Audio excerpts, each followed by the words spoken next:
Back to Fantastic Fiber as I fix my phone in this holder that doesn't hold my phone. Not properly anyway. So I think that's about it. Is it gonna stay? Okay. I hope it stays. Okay, welcome back to Fantastic Fiber. I'm in the yarn room again. I don't know. I guess I'm in the mood to catch up, see what you guys are up to. Let me take this out. I don't know why it's in my ear. I don't even know where the case is. I think it's in my room, in my coat pocket. So let's see. Today's November 4th. If you're in the US, we all know that that is time to vote. I did that today.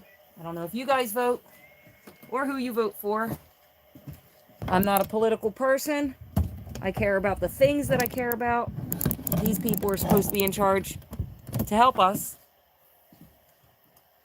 So I'm not for sides.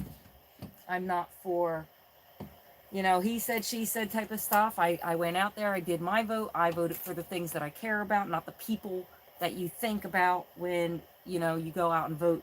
You're like, oh, this person is a Republican, this person is a Democrat. No, I am not either. I'm just a citizen who has concerns and needs. And if the government is supposed to pick those things up or take care of those things for the community, then I'll rely on that. Yeah, while I try and make my own way in the world. Um, so I'm turning the notifications and volume off on this phone, or this tablet, I should say, so that I can pull up YouTube and check out to see who's all in the chat and what you guys are up to. If I can get it to load. Technology. So if you're coming in, I do see I got a couple people in here. Hello. I am so trying to get this to work right. What is happening with the tablet? Okay. Try this one more time. Pick this up. Tap this button. I said, tap this button.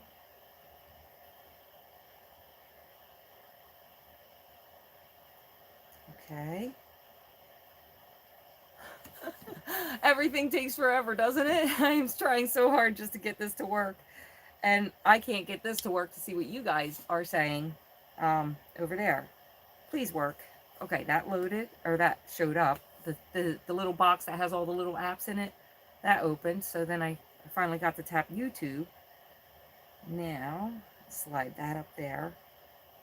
If you guys are wondering, Moses is sleeping. He's on his downtime. And I am trying to get into my tablet's YouTube account so that I can read comments. Okay. It's loading. It is loading. There we are. And there's the video. And there's the chat. Yay, hello. Okay, Missy. Hi, Missy. You're always like one of the first ones in here. Sherry. Oh, I got Sherry in here too. Hi, Sherry. Let's see. It's so good to see you guys. Mr. Chug Splash, hello. I don't know if you've been on my channel before, but this is a yarn channel, hence the background of yarn. We talk fibers, we talk yarn, we talk my health problems, and we talk whatever I feel like talking. If you're disrespectful, don't worry, you'll be schooled. Let's see. On the phone, need to find iPad. Way too small. Okay. So, I am glad to see you guys here. So happy that, there's so many of you who care to stop by and see what I'm up to and what I'm doing. Like I said, when I first started the video, Moses is on his sleep time, so he is not joining us right now. I did go to vote today. I don't know if you guys voted or who you voted for. If you did vote, great. If you didn't vote, whatever, like that's your choice. If you don't vote and you complain about society, you're kind of not contributing to any change you want. Not saying that it would happen because of the simple fact that, you can't expect the government to do anything. They don't get it right. I won't say that. I might like flag the video or something. um, but you know, like it's up to us. It's up to us. You need help, you got to find it. You need a solution, you got to find it. You know, they're the government. They're the guys that are in there to get paid to make rules. They're getting paid to make rules. So, if I have any say, I vote for my local government. And the reason is because I personally feel, you know, weird brain theories or whatever. I feel like we're not in charge of the ones that end up in the big office. You know, the big guy that ends up there, they pick that person. They put that person in office, and we just act like we have something to do with it.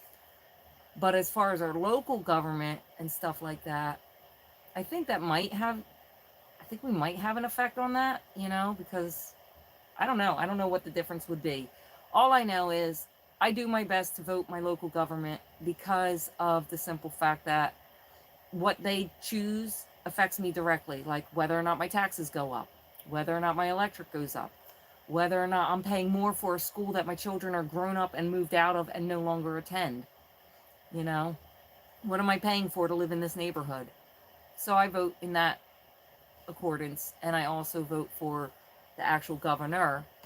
I do the whole president voting thing sometimes, but I honestly don't believe our vote counts. They say that's like college electoral votes, whatever that means. That means that your vote doesn't count, even though they tell you it does. They pick them. So that's my thing. But few things are up for grabs this election. You know, the usual, oh, somebody's going to raise the taxes or somebody's going to lower them, and we care about your healthcare needs. Yeah, you all do. I'm sure you do.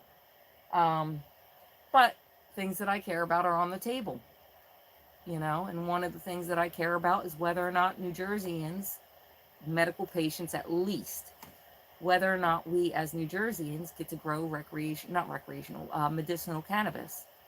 Now, that might sound a little shocking to some people, but to me, it's a plant that they can't regulate or control or profit from.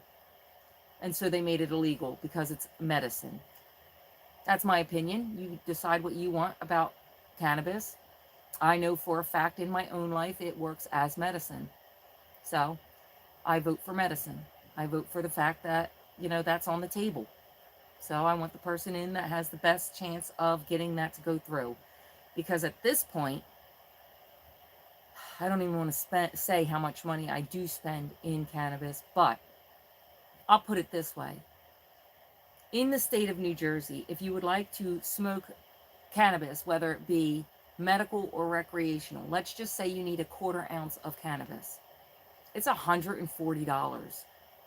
Now, 1/4 ounce, you're thinking, well, how much is that? It's like a couple of nugs that fit into a little sack.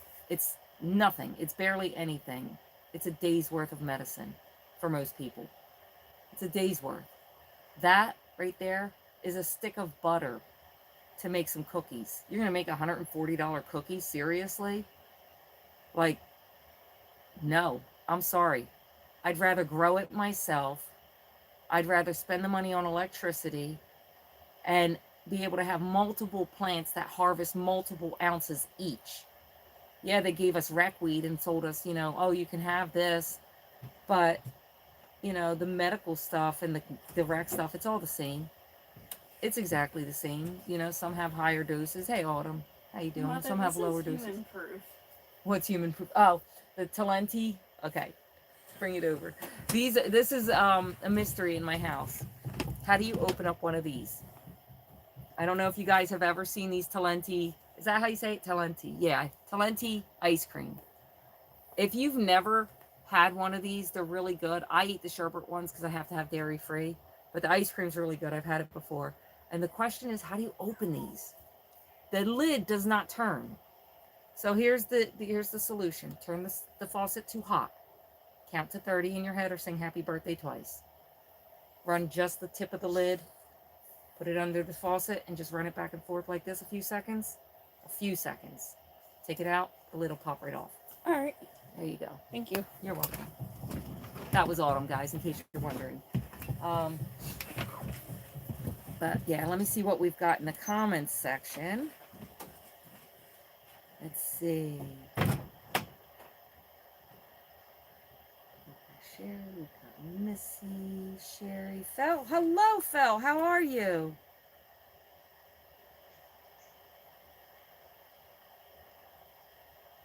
Sherry, my goodness.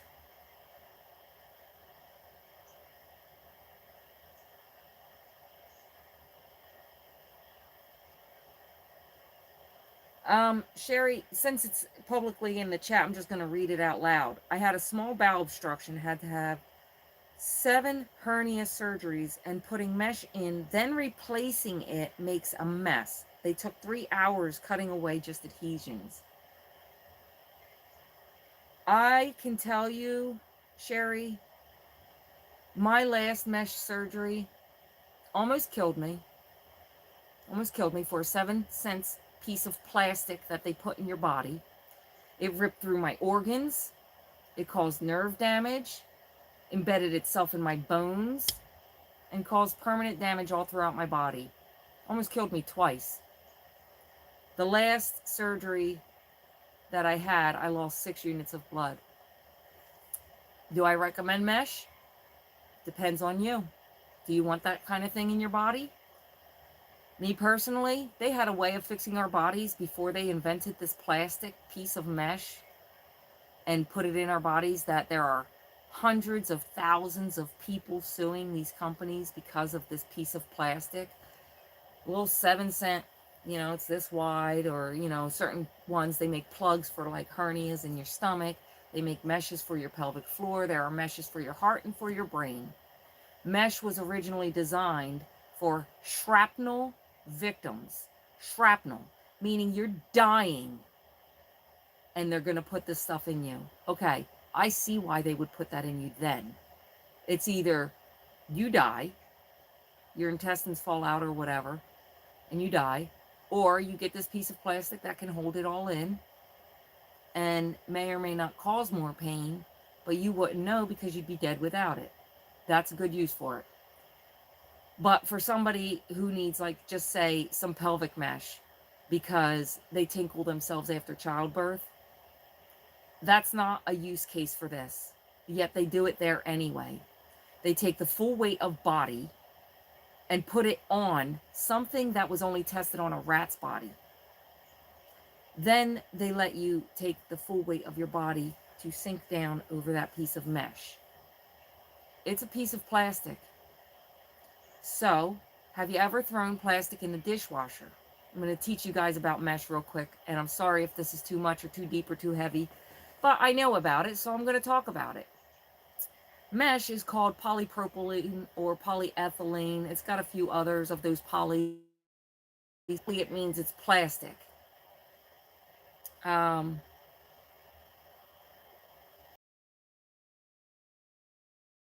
This is frozen. What is going on? Can you guys see me? I'm going to wait a second. Oh, yeah, I'm moving again. Okay, it's frozen. It was unfrozen. So yeah, so plastic, like Sherry says, I think it was Sherry that I saw up there, it says it melts in the dishwasher. This mesh that is made to go in humans, in our warm, moist bodies, you know, on the inside we're moist, says to keep it, now this is the packaging information, to keep it in a cool, dark, dry place. Cool, dark. Okay, we got dark. Cool and dry. You're going to take a piece of plastic that is stored in a cool, dry place and put it in a warm, moist place. It's going to do what it does in a dishwasher. It hardens, and then the pieces of plastic start breaking off. And when that happens, they're sharp, just like they are in the dishwasher. And they cut you from the inside. They tear your body apart without you even knowing it. A little pulling pain here, a little tug there, a little pressure feeling here, and that's how it starts. So for those of you who have mesh and have not been damaged by it, congratulations. You're one of the few. For the rest of us that have that mesh and have been damaged by it, I'm sorry. We should have known better. We should have been better educated on it. and the doctors who are being sold this by pharmaceutical companies who vote politicians in, you're welcome. That's where it comes from. Because pharmaceutical companies wouldn't get anywhere without the FDA, the Food and Drug Administration. And they wouldn't be able to make those decisions unless somebody was filling somebody else's pockets saying this is a good product. If it was a good product, I'm sorry, but there would not be so much damage done to so many millions of people every single year because of what the medical system is doing to us. Mainly women. Mainly women. So, there you go. Like I said, I voted for cannabis today because that's what I care about. My medicine, my pharmaceutical medications, because I can't afford both as much cannabis as I need in every form that I can get it in and still take pharmaceutical medications. I have gut problems. I have food allergies. I have issues with medications and their side effects. I get all of them. And so I try new medication after new medication with doctors telling me that hopefully this one will work. Now, I'm not sure what your financial situation is, but my financial situation gets very frustrating when I have to spend a couple $100s on a medication that they're telling me will work, that doesn't work, that I can't get a refund on because it's a prescription. I can't get a refund on it because I had an allergic reaction to it. I got to spend the 100, the 200, the 350, the 600. The one that they wanted to sell me today was over $1,000. I told them they can keep it. A headache ain't worth $1,000 for me. I'll smoke some weed. That'll take care of it. Eat an edible. It'll go away. I'm not spending $1,000 on a couple of pills that are only going to last me a month, maybe a month. I don't even know how many pills were in that bottle. All I know is it's 4 migraines. That's it. That's what I know about it. We'll try this one. The last migraine medicine that we tried gave me such severe migraines, like I had to get off of it right away. Coming off of it gave me even worse migraines. So not only am I trying to prevent a migraine with a migraine causer, but it's causing migraines as I'm coming off of it too. It makes a lot of sense to take that pill, right? So today I stopped at the pharmacy and spent over $300. That was fun. Let's see. Let's go back to, yeah, let's ignore all that crap. You know, like, it's so frustrating. And I know that there's people out there that need, like, diabetes medications and, you know, things for, you know, heart attacks and strokes and cancer treatments and things like that are going broke over it.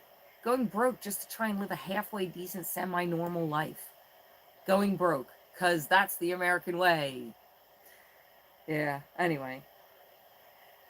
Sharon Horn, you like the yarn wall. Welcome. I don't know if I've seen you in here before, but welcome. Sherry, yes, I agree. Fat cats still getting paid in Washington. Most of the public sector gets zero.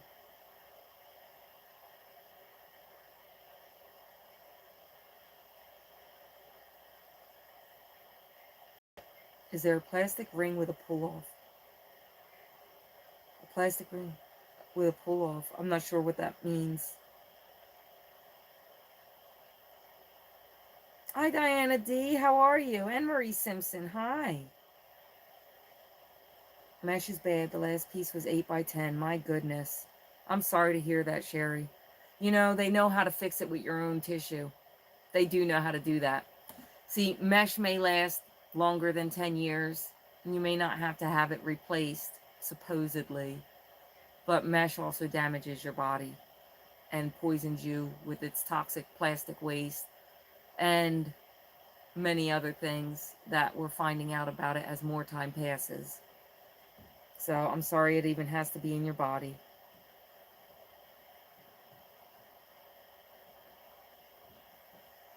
Four companies that just ain't ready to settle. Well, my company settled. We settled nice and low. Melts in the dishwasher. You're back. Oh, we're back. Okay. Hi, Sherry. Dark is all they got. That's what I had to have so many abdominal surgeries. Got me from rib cage to belly button. My goodness, I am so sorry.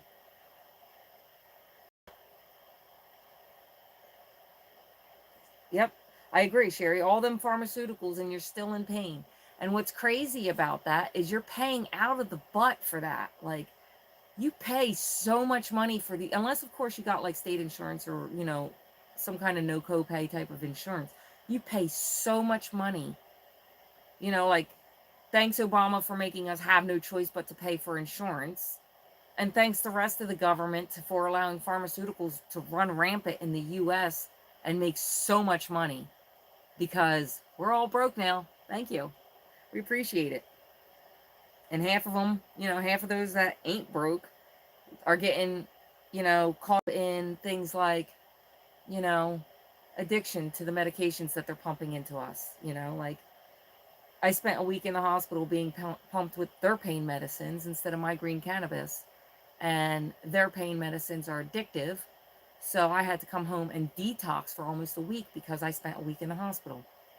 Painful. It's very frustrating. Oh, Joe, you're in here. You're in my chat. Hi, Joe. There's a section up top over your right shoulder that has orange yarn in the middle and purple on the other side with the blue on top. Those colors, the purple and the blue, look amazing. This one here. Ugh. And the purple there. Is this what you're talking about? Them ones there? I love them. And they're so soft and fuzzy, Joe. Like, I gotta tell you, they are so soft and fuzzy. Refill of the pain pump was $1,000 every time. My goodness. Those are the ones. Yeah, I look, they're so soft and fuzzy. I gotta tell you. Maurice Simpson, you get migraines too? You got the samples. None of them work. Made you feel worse. Yeah, at least you didn't have to pay to find out. We've never killed or kills anyone. Now, that's what people think. I'm going to do a little small education on cannabis. You have to eat your body weight in cannabis in order to OD on it, according to what CDC or whoever says. Cannabis overdoses come in many different forms. Now, we're going to talk about cannabis overdoses and compare them with prescription overdoses. Let's see, prescription overdoses can shut your liver, your kidney, and your brain and your heart down. Cannabis overdoses consists of things like severe munchies, sleepiness, dizziness, vomiting. I've done that.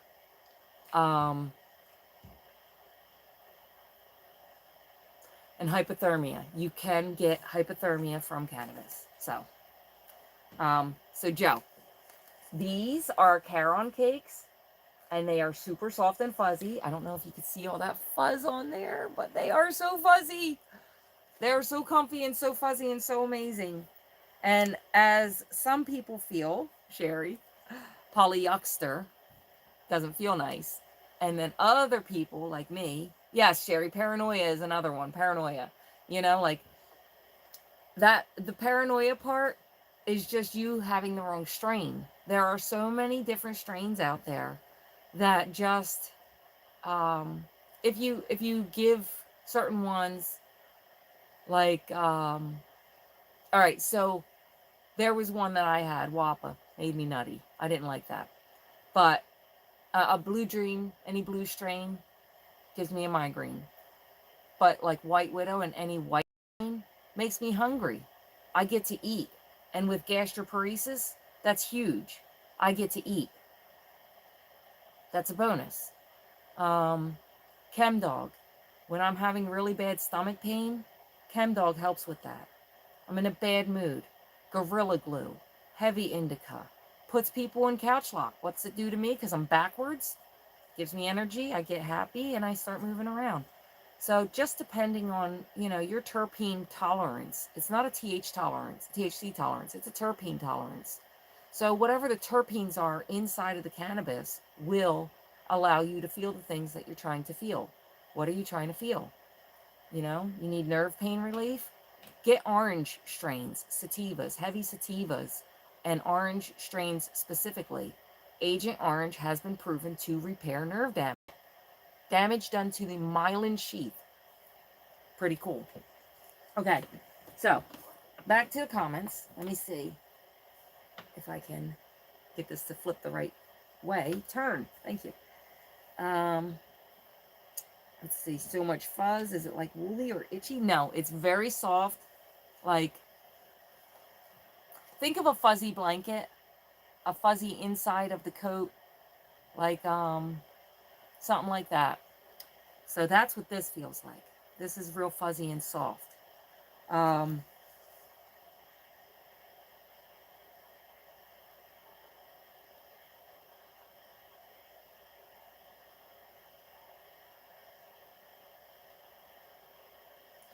So exciting. It's not preferable to have the paranoia, right?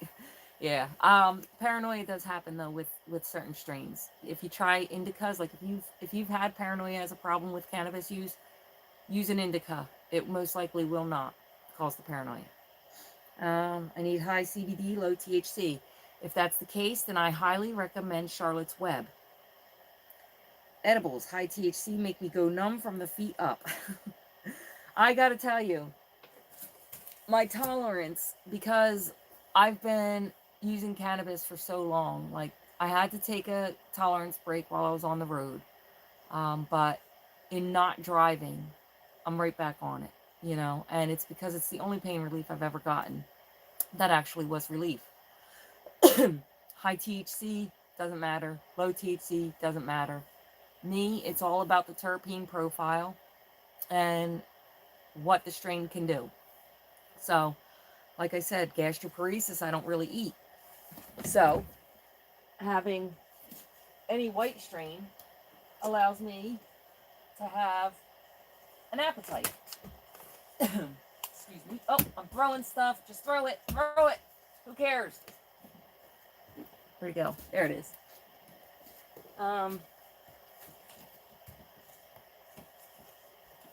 Here we go. Oh, sliding. Okay. Now, let's catch up on a couple comments here. I ate an edible today that was supposed to add to sexual euphoria. Knocked me out. Well, with that being said, you probably ate a little too much of it. See, if you're falling asleep after having cannabis, you probably had too much. If you get that chill, happy feeling, then you had the right dose. Dosage is everything. These are things that I learned in the very first couple years of me consuming cannabis, like 2016 is when I started. 2016, 2017. And 2016. And a half a hit, I was face down in the bed. If I had the whole, I was puking. Like, I was just that light of a weight. Now, I can eat like 3,000 milligrams without anything. Like, I don't even think about it. Like, 3,000 milligrams is just a dose, just to get started. I wake up, I start my day with a couple of bowls. I have a bong, or a water pipe, as some, I don't know the proper terminology to not get my video flagged or anything, because it's legal in some places for a plant, a medicinal plant. So I have a water pipe, a big one, and I fill the chamber full up and inhale deeply, and it's beautiful. By the third bowl, my body is finally able to relax a little bit, and my mood begins to improve. If I'm in pain, I do what's called a trip to Mars. I get, oh, I'm throwing stuff. Ugh. And I'm throwing it in that direction now too, because why not? Yeah, a trip to Mars is like, Katie Joe, hello, how are you? It is so good to see you in here. Oh, I missed a couple comments up here. Okay, hold on. Hey, have you looked up natural healing for your issues? My ex was on heart medication, looked up for what to do, and his doctor took him off of it. Yeah, I have looked up for natural healing, natural solutions. I have multiple issues and a lot of allergies, which makes everything harder. Everything's harder. Um, like there's herbs that I could take that would help increase my appetite, but they also increase bleeding, and I'm already a hemophiliac, so that's off the table. So that's just an example. If you know of anything, I'll definitely look into it, but I'm definitely on the naturopathic route, trying to find another way. Diana D is doing good, working on a cardigan. Ooh. Oh, you're happy I got my color back. It's makeup. It's just makeup. That's all it is. I'm paler than the light behind me. It's just makeup. Not really a problem anymore, to be honest, at all. Haven't felt that in a long time. We use the oil vapes, guess they're called, but they get clogged on us a lot. If you're getting vapes that are clogged, Joe, all you have to do is switch brands. Make sure that the brand that you're buying is real. I don't know where you go to get your vapes, but knockoff brands will leak. They will clog. They get funky. The real brands, like Muhammad's, stuff like that. Those brands, they're stronger vapes. They hold the seals better. They don't leak. They don't have the burnout mode where half the thing's still oil, but it's got a burnt taste to it. Like, they don't have all that. So I would check out like a real brand and make sure that your brand is not a knockoff. Can I show the man show I've been working on again? Oh yeah, I could show that up. Sleeping good. Annie Joe. Mom wasn't getting help from the doctor, so she started using the gummies and creams. They help her a lot. The creams really help my daughter's psoriasis. Let me tell you something.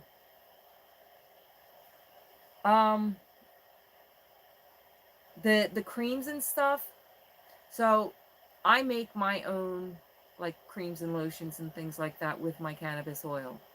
I bake it in coconut oil. You can add fragrance to it and you rub it on. You separate it from the granary and you just keep the oil.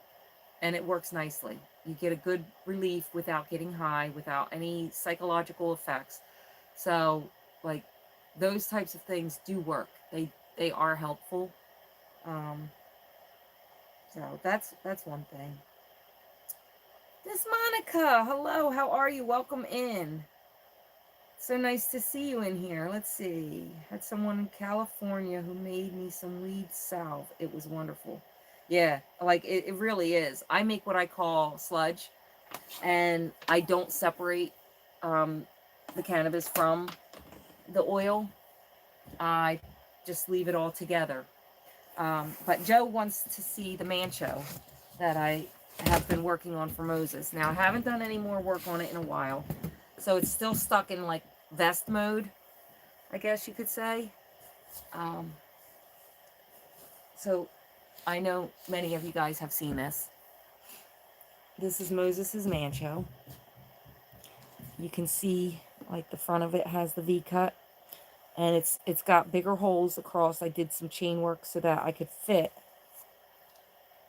the fuzz into that and make the V prominent. So that'll go around there. But just so that you guys can all kind of see, kind of what it is and what it looks like. I'm much smaller than Moses, so it is really, really big on me. Wiggle that down. So it has, I'm going to put my arms in here. It has like front post stitching, so there are grooves in it coming forward into a V cut. So you can look at the grooves and see that they do come down into a long V like that. And, well, I can't stand up on the chair because it's a rolly chair, but there are also pockets. Is that the right pocket? Yeah. There's pockets to be able to put your hands, and it goes straight across the whole front pouch there. And then the fur lines it, as you see, the fur lines it all the way around. This will be sleeved out. This will have a long sleeve with the fur cuff. This will be fur. It'll have a fur hoodie. And then as well as a poncho, a rounded poncho, just a circle one, to overlay it in case it's even colder out. And that will also have fur around the top and around the bottom of it. So that one will probably come down to here as an optional layover. And then, you know, you'll still be able to slip your hands in the sides there and keep a little warmer. And then that extra pouch keeps you a little bit warmer, you know, the extra poncho. So, let me see, take my shoes off. Maybe I can get up on this chair a little bit. Push it up against the wall. There we go. See how big it is on me? But you could see the idea of what it would look like on a big guy. You know, Moses is quite a few inches bigger than me, so it would probably fit him like this, you know, up in that area. So it's, you know, it's, I don't know. It was just something that I was just kind of fiddling with, trying to get this stitch to look right and give him a V point in the front. It might be a little too steep, but it's the first time I ever made anything like this. So who cares? He likes it. I think it looks cool, you know. And if it does come down like that, then that's just more room to keep his legs warm, right? So that's the man show. Still work in progress. Still working on it. I'm in the midst. Let me take that off. Let me put the string and put this back in the box. I'm in the midst of making my mother-in-law a yeah, that is my pattern. Let me get the thing to make sure I didn't miss any other comments.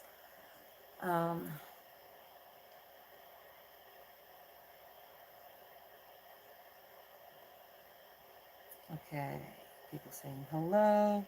Select is the brand use from Curaleaf. Oh, so you're getting Curaleaf stuff. Dispensaries are ridiculous. We'll talk, Joe. I'll let you know. Hope this isn't taking your chat off topic. I feel like I should be talking about yarn. So, let's see. Oh, thank you guys. I'm so glad that you like it. But yeah, that is my pattern. Not me in the chair. Yeah, that can be a little nerve-wracking. I've climbed on this chair in multiple spots in this room just to put yarn further up on the higher shelves. So I do know how to stand on a rolling chair without falling most of the time. I'm not saying that it's not a possibility. I know with me, I'm a klutz, and it's a probability that I'd fall. But I'm pretty good. Like if I sit the chair all the way back against the wall, you know, and against the shelf so it doesn't really turn. And then when I stand on it, I hold on to this for more stability so it doesn't roll away. It kind of works out so that I don't fall. I kind of came up with a system. So that works out. Haven't finished for the one for my son because I screwed screwed up one side. It was 2 different panels and I made one longer. Oh, I hate when that happens. I hate when that happens. When I was making that, I was literally like constantly counting the rows, putting a stitch marker, count the rows, put the stitch marker. And on the stitch marker, I'm writing with a permanent marker how many rows that was. And then I counted again to make sure that the stitch marker says the right number. And then, you know, I moved on to the back side and I pretty much did the same thing. That's how that one ended up pretty even. I think it's pretty even. It worked out, especially like along the top. I was pretty proud of myself for this one because it's something that I designed, so you expect to find mistakes all in it, you know, but I was pretty impressed with myself with the top of this, where I put the seams together. I don't know how well it'll show up because it's on camera, you know, and it's busy yarn and, you know, you just never know. So this is the top where the 2 panels are sewn together up top. And if you look at the way that I did the striping, you'll see that these 2 stripes are raised. Then there's a set that's down, set that's up, set that's down, and it goes all the way through with the seam, all the way across the whole thing, even on that side. Like, it's straight through where I sewed it together. So I was proud of myself on that one. I was like, yay, I did it even. But, you know, small wins. This is what I'm making for my mother-in-law. Now, we've all seen those Hexie cardigans on YouTube. They exist. They're out there. They come in all different styles, shapes, and colors. Mine is going to be golden. Mine is made with date night yarn. So in case you haven't seen date night, that's date night. The shine is real. The glitter is real. The oh my gosh is real. Like, the camera will not pick up just how sparkly this stuff is. It just won't pick it up. So it is really cool yarn. Not the softest, most comfortable thing because of all the glitter. And it's chain spun, meaning it's linked together rather than twisted around itself. So that's date night yarn. Makes it a little more lightweight too. It's not so heavy. So I'm doing a Hexie cardigan for my mother-in-law. And she is a tall woman.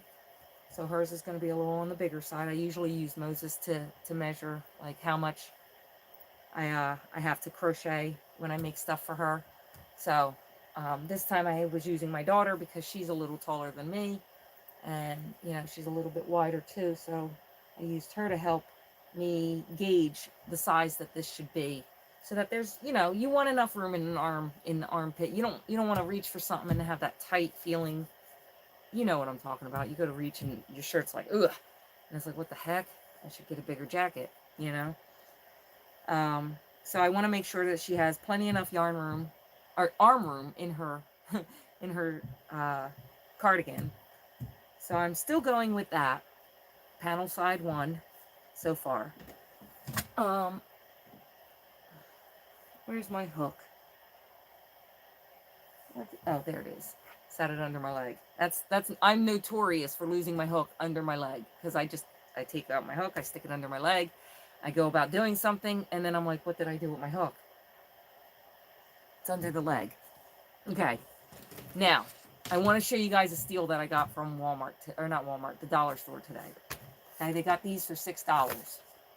Now, I've looked at the ones online at Michael's, and they're small. They're just a little tiny thing. And, you know, you're paying like $9 to $14 for this piece of plastic. So you expect a bigger thing, but they're usually not that big. So these are the ones from the dollar store. This is how big it pops open. Like, and I know Dollar Tree is not $1 anymore, but this is $6, not $14 or $15. It's $6. It's one of them. Let me see if I can figure out how to get it to collapse. Because it's one of them collapsible ones where, you know, like the sides pop in or somewhere. Is it the bottom that I put it together? There it is. Yep, it is the bottom. So it comes like this, and you just pop it open, swing the sides out and right into place. Just press it, and you'll hear it like do the little snap thing. Boom. $6. So I bought 3 of them. I got blue, like this blue, and then I got this, which is like dark gray and dark blue, or light gray and dark blue. So I got that. And of course, one of my favorite colors, gotta get the green. I don't care that it's a weird green. I don't care if it's a yellow green. If it's on the green spectrum, it's green, and I like green. So I like most of every green I've ever seen. So yeah, I thought that was a pretty good deal. Hey, is my love up? Let me turn my volume up. Oh, wait, hold on. Hey, love, can you say hi? Let me pause that. Oh, hold on. Maybe I gotta unmute my side. Are you awake, love? Maybe he just woke up for a second. I don't know. I see the comment section, so I'm like, what is going on? Let me turn my volume back down. Turn that down. Now I see his face. Okay, hold on. Wait, wait, wait. Where'd it go?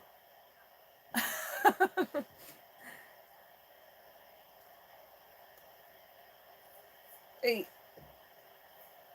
Turn this up. Unmute. Hello. Hi.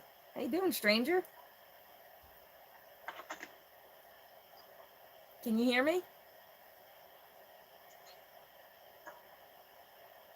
Hang up and call back. He's awake. I didn't even know. And my channel, I don't know what is going on with YouTube. Let me get me back up and running. There we go. All right. Let me just quickly catch up on some comments here. Working on a kitchen set, making chicken pot holders and a chicken hot pad, then some regular dishcloths and dish towels. Oh, Missy, you should. Oh, you're lucky we weren't friends when I had chickens and my kitchen was nothing but chickens. I would have been like, excuse me, where's mine? I'm kidding. You know I'm not like that. But yeah, no, I was all chickens. I was chickens and roosters and apples all over my kitchen. Let's see. I'm going to have to take up one shoulder. Someone said you can machine sew a seam on yarn items. Yep. I've heard that too. I don't know how to do that. I haven't tried. I do know how to like sew with the crochet hook, and I know how to do like a continuous join on most like squares and things like that, even if the seam isn't like a granny where, you know, you got the space in between. I can do, you know, a sewn together look without sewing it together. I don't like to sew it together. Let's see. I am looking for this, the chat filter, all messages. There we go. All the messages. Oh, Beverly, welcome in. You see, I missed so many comments. I didn't even see you guys in here because I didn't have all comments. I had top comments. So if you're looking at your comments section and some of my comments that I'm reading aren't making sense, click all messages or all comments and that will, that'll get fixed. Okay. Hello, love. You've been up for about 10 minutes now. I didn't even notice that. Going to have to take it up on one shoulder. Hello, Dr. Mo. Wow's fabulous. Missy sounds good. Are they Christmas gifts? Beverly says hello, everyone. Everybody's saying hello to Beverly. Sherry, I have yet to make a wearable. Failure to launch here. Only done shawls and ponchos. Shawls and ponchos are still wearables. You put it on your body, you're wearing it. You make hats. You make all kinds of wearables. I don't know what you're talking about, woman. Yeah, it is big. Moses is saying hi to everybody. Nice find, good deal. Howdy Moses, making you some more tams. Oh, shoot. You hear that? Now, Sherry, I did not tell him. I didn't know if it was a freedom to tell or not, but I didn't tell him. I let you be the one to, you know, I figured I'd just let it show up and then give it to him. I got a package.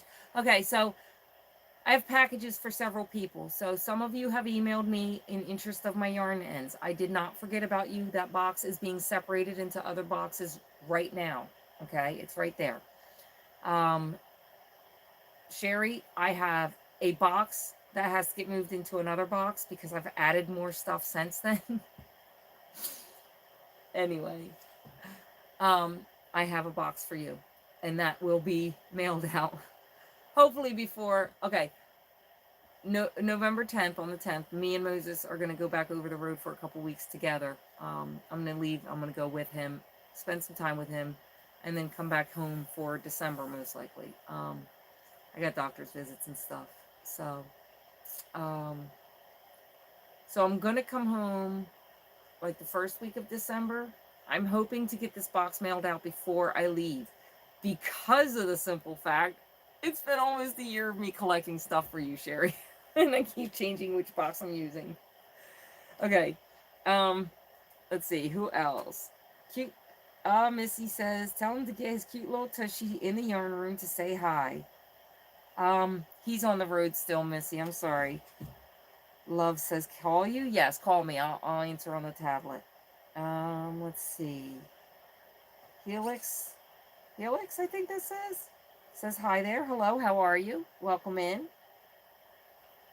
Ivy B Creates. How you doing? You said after the live you'll be over. Come on, join me. We'll make something and smoke something. You know. Well, if you smoke something.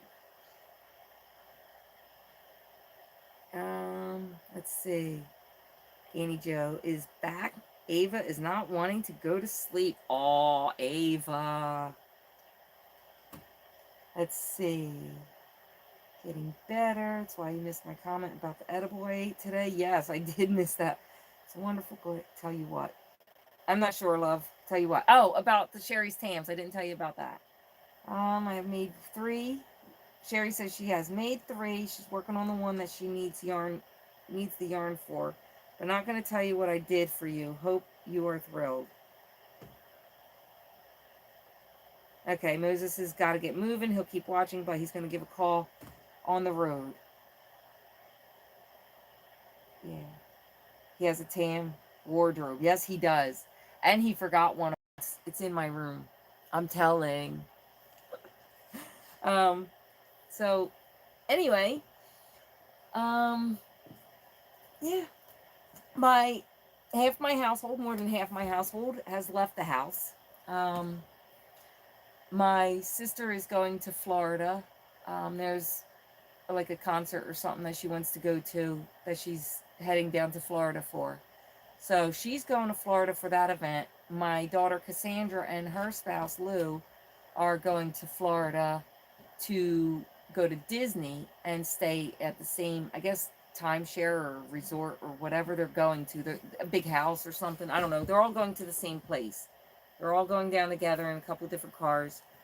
And so Cassandra and Lou, my sister, her husband John, my brother and his wife Jackie, they're all heading down to Florida. I don't know if there's more that are going, but I know that all of those are going. And you know, they're going to go to the event, and then my daughter and her spouse is going to Disney. Let me see. Miss Monica, safe travels, Moses. Sherry says safe travels, love. And you wish you were in Florida, huh? I am not impressed with Florida. So anybody who's in Florida, I hope you like it there. I've been there. I'm not impressed. It's just a lot of traffic and a lot of population in a small area. And I'm from Jersey saying that. So, yeah. I'm not look, born and raised in the city. So, yeah, I'm a city girl. But I ain't a city girl. I don't belong out there. I don't like it there. I'm not a city girl. I don't care for the buildings. I don't think they're pretty. I used to want to be an architect, which is amazing, you know. I just think the buildings are in the way, you know. Send me to the country. Put me in the mountains. Take me out to the desert, you know. Wyoming, New Mexico, you know, the mountains of Pennsylvania and North Carolina, Virginia, Georgia, you know. All these places with very little population all over the, you know, the U.S. that I've driven through, and you don't see civilization for an hour or two, you know, not even a town. You know, you might go past an exit that has a farm over there and a road that leads to the farm, but most of them are like a turnoff, and you turn off, and that whole however many miles is that person's property. They own that. And it's just the whole way. That's how it is. It's set up like that. And it's beautiful. I'll live out there. I like it. You'd love to be in Key Largo right now. You have a certain place to go and you absolutely love it. I need to come to your little podunk village. I'll come out there. Don't tempt me, Missy. I have a vehicle. I know how to drive. Don't tempt me. You'll be stuck with me for like a week. And then I may not want to leave. Are you ready for that? um, yeah, I literally grew up in the inner cities, you know, where people are literally living on top of each other. And it's it's not a it's not a bad upbringing, but those neighborhoods are not the nicest neighborhoods, you know. You get out of those places and the crime rate drops dramatically, you know. The things that you have to think about out there, you normally don't have to think about out here. And even though I'm still in New Jersey and I'm still kind of in a city, I'm a little on the outskirts. My street makes me feel like I'm where I want to be, somewhere else. You know, my street, I'm down along. It's only a few miles. It's not a big street, you know. It's just a few miles long. But if I go that way, I go straight to town. You know, if I just drive up the street a half a mile, I'm in the town. But if I turn around and come back in this direction, you get lost because it's nothing but woods. Like there's nothing back here. When we first moved out here, I literally had to tell people, when you think you're lost, keep going a little bit further. You'll see me there. I'm out there. I'm in the middle of it. The street is such and such miles long. I am dead center of that street. Dead center. So go down a little further, you'll find me. And I love it. I got 3 neighbors. That's it. 3 neighbors. One way back there, one over there somewhere, and one over there that's only there from May till October, maybe. May till September. They come in, they open up their house for a weekend summer home, and it's just one person. And he comes out here, he takes care of the house all summer, he winterizes it and leaves and goes back to New York. So I really only have 2 neighbors most of the time. It's lovely out here. I used to put cones in the street. When my kids would go outside and play, like so that they could play out front, I would put cones out front so that the traffic had no choice but to slow down to get around the cones, drive past my house nice and slow because there's another set of cones right past that, so that they have to drive slow to get past my house. That way, if a ball rolls into the street, I'm not out there worrying about whether or not my kids run out and get hit by a car because they're going 40 miles an hour down my road, because it looks like you should do that. The road commands you to go faster. But I don't want you to, because my road is my road and I want it to be a comfortable place to live. And if somebody's going 40 miles an hour down my road, there's a very good chance that a child will get hit. So I put cones out and I slowed them suckers down. Yeah, let's see. Hate winters in New Hampshire. My goodness. Shoveling snow kills me. I love white sand beaches with warm water. I love the snow if I don't have to be in it. If I ain't got to touch it and I could just look at it from afar, it's beautiful. I love the snow. But the moment I have to step outside and feel the cold, I hate everything about winter and my life in that moment. Like, what is the point of any of it? You know? It's like I'm so ready to give up because it's cold. And, yeah. If you don't mind sleeping in a recliner, you're always more than welcome. Tristan and his little family moved in with me about a week ago. Yeah, I remember you telling me. And, I don't sleep but once every couple days. So that's okay. A recliner would be perfect because I would pass out so hard, I wouldn't know if I'm sleeping on the floor, on the ceiling, on the wall. I have fallen asleep at a concert before from being tired. I was standing there, literally standing there, so tired that I knocked my head back. And I stood the whole concert like that, with my head back, probably mouth wide open too. When I woke up, the back of my neck hurt so bad, it was not even funny. Sherry, you say your son is a chef, and you think it was Key Largo in a beach club where all the people in the area are wealthy. They had their own Cessna planes. In their yards? I have no clue what that is, which goes to show how little I know about the wealthy. I just know that they got too much money.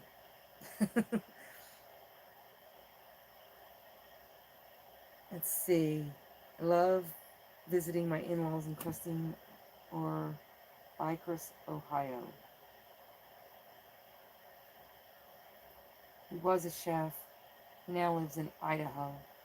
Idaho's a pretty state. I've been through Idaho a couple times. I like it out there. It's nice.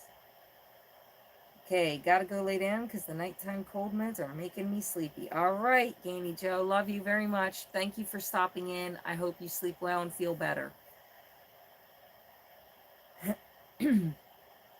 Yep, Missy lives in southern Ohio. Missy is gonna get a visit. I swear, you keep threatening me with a good time. You're gonna get to know me real quick. You keep threatening me with a good time. I'm gonna show up and we're gonna have a great week. Yeah. I just might have to show you a good time instead. But I would definitely love to see you again in person, meet your son Tristan, talk about my son Tristan, and just really love on you a little bit. Yeah, it's been a while. I miss you, woman. But, life, it happens to everybody. And that's what happens when you meet friends long distance, from so far away. You have all this in common, and you can barely ever hang out because you're so much distance between. What have you seen in eastern Utah? Eastern Utah. Okay, so the areas of Utah that I've been through, they're nice. I think Utah's a pretty state too. I especially love traveling around the Salt Lakes because they have them little pockets of, like, the green is not a green that you would expect. Let me see if I can find yarn with the green. Like, similar to this, actually.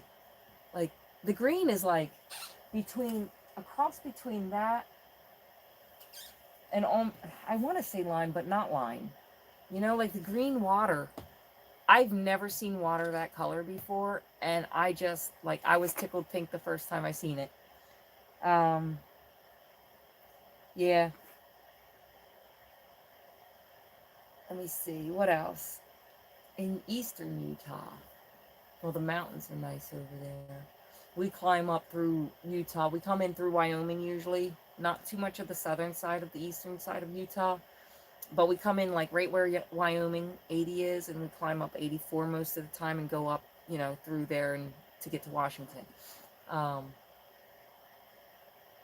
But, we've been all around the lake, and we've been across the other way and down a little bit, but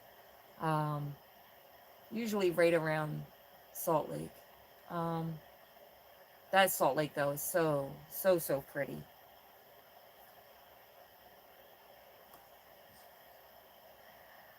So Utah. Yeah, I was a truck driver. I don't know how long you've been on my channel, but I was a truck driver, big rig, cross country, my husband and I. I am retired now. I live in New Jersey. This is my beautiful yarn room. It is everywhere on every wall, including on a stand that my phone camera thing light is touching. It's physically touching the stand because I boxed myself into this little corner over here. Oh, you sent me a pic of the chicken, Missy? I'll have to check it out. It's on that device, so I'll check it out in a little bit. Yeah, so, yeah, this is, I've seen a lot of the U.S., but this is where I'm at right now. I'll be leaving again for a couple weeks, and then I'll be back. Yep, but this is a sanctuary, this room here. This is what I do. I crochet, and I make stuff and give it away, mainly. I hardly sell anything that I make, and I don't know why. I think it's a couple things. Like, I don't know how you all feel about what you make and dispose of however you dispose of. I'll just say the word dispose, because we get rid of our belongings, we sell them, we you know, whatever we do with them, we gift them out. I gift out mine, and the ones that I don't gift out are over there. And what's that say? Huh. You don't sell your things either? Yeah, I'll be leaving. I'm not driving. I won't be driving. I'll just be passenger, crochet, and YouTube. um, did we get somebody else in here? Lexi? Did my comments go back to some comments or something? Yep. All messages, please. Yeah, none of us do think that we're good enough. Oh, you're Lexi Helix. Oh, okay. I can't tell by the little picture what you look like, because it's like teeny tiny, and I'm old, my eyes suck. So I can't tell by your picture. I just see it looks like Helix TSW Helix. I didn't know that that meant that you were Lexi. Welcome in, Lexi. I'm sorry. Let me see. I've got so many finished objects. Poor Tristan when I die, right? I make things for everyone else. I have to make myself something. Moses is doing a pre-trip. Okay, so yeah. As far as, look, make yourself something. Make yourself something even if you never wear it. I made myself a few things and I never wear them. I don't wear crochet. I don't know why. I do, but I don't. Missy made me a few items that I absolutely love. But like, I made myself this shawl here, this wrap, and it's very pretty. I like it a lot. I think it's gorgeous. I don't know. I guess it's summery or something. I don't know. It feels like it might be too dressy. I'm not sure why I don't wear it. And then other crocheted items, I'm like, it doesn't fit my style, or it's not me, or, you know, whatever. And I loved making it. Like, I made myself a sweater, and it's pink and green. And I love green. I'm not a fan of pink, but I do love green. And I made it to fit myself, and I don't even like it. I don't even wear it. Like, it's pretty. There's nothing wrong with it. But I don't know why. But I made myself stuff finally. I prefer making for other people, because the stuff that I make for other people, the yarn will tell me whether or not they like it. The yarn decides what it's going to be, and the project decides who it's going to. You know, like, I have no clue who I'm making stuff for when I start making it. And it's not until they're like, oh, I like such and such, or that's a pretty color, or my favorite thing is, and I'm like, I just made that here, you know. I have objects over there that I have finished that belong to the person that tells me one day that it's theirs, you know. They'll tell me a hint about a project that I have over there, and I'll be like, oh, yeah, I already made that for you. It's over here. I made a rainbow blanket. My nephew, I asked him, do you want me to make you a blankie? And he says yes. I said, what's your favorite color? He says, rainbow. I already made it. I didn't know it was yours. So I was able to give him a great big blanket that he can grow his little tiny body into. And he'll have it for as long as the yarn holds up. You know, it's that big. It's big enough that he can be a grown adult man.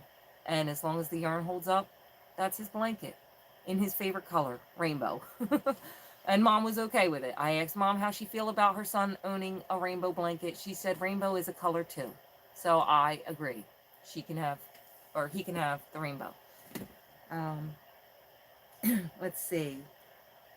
What else have we here? What have I missed?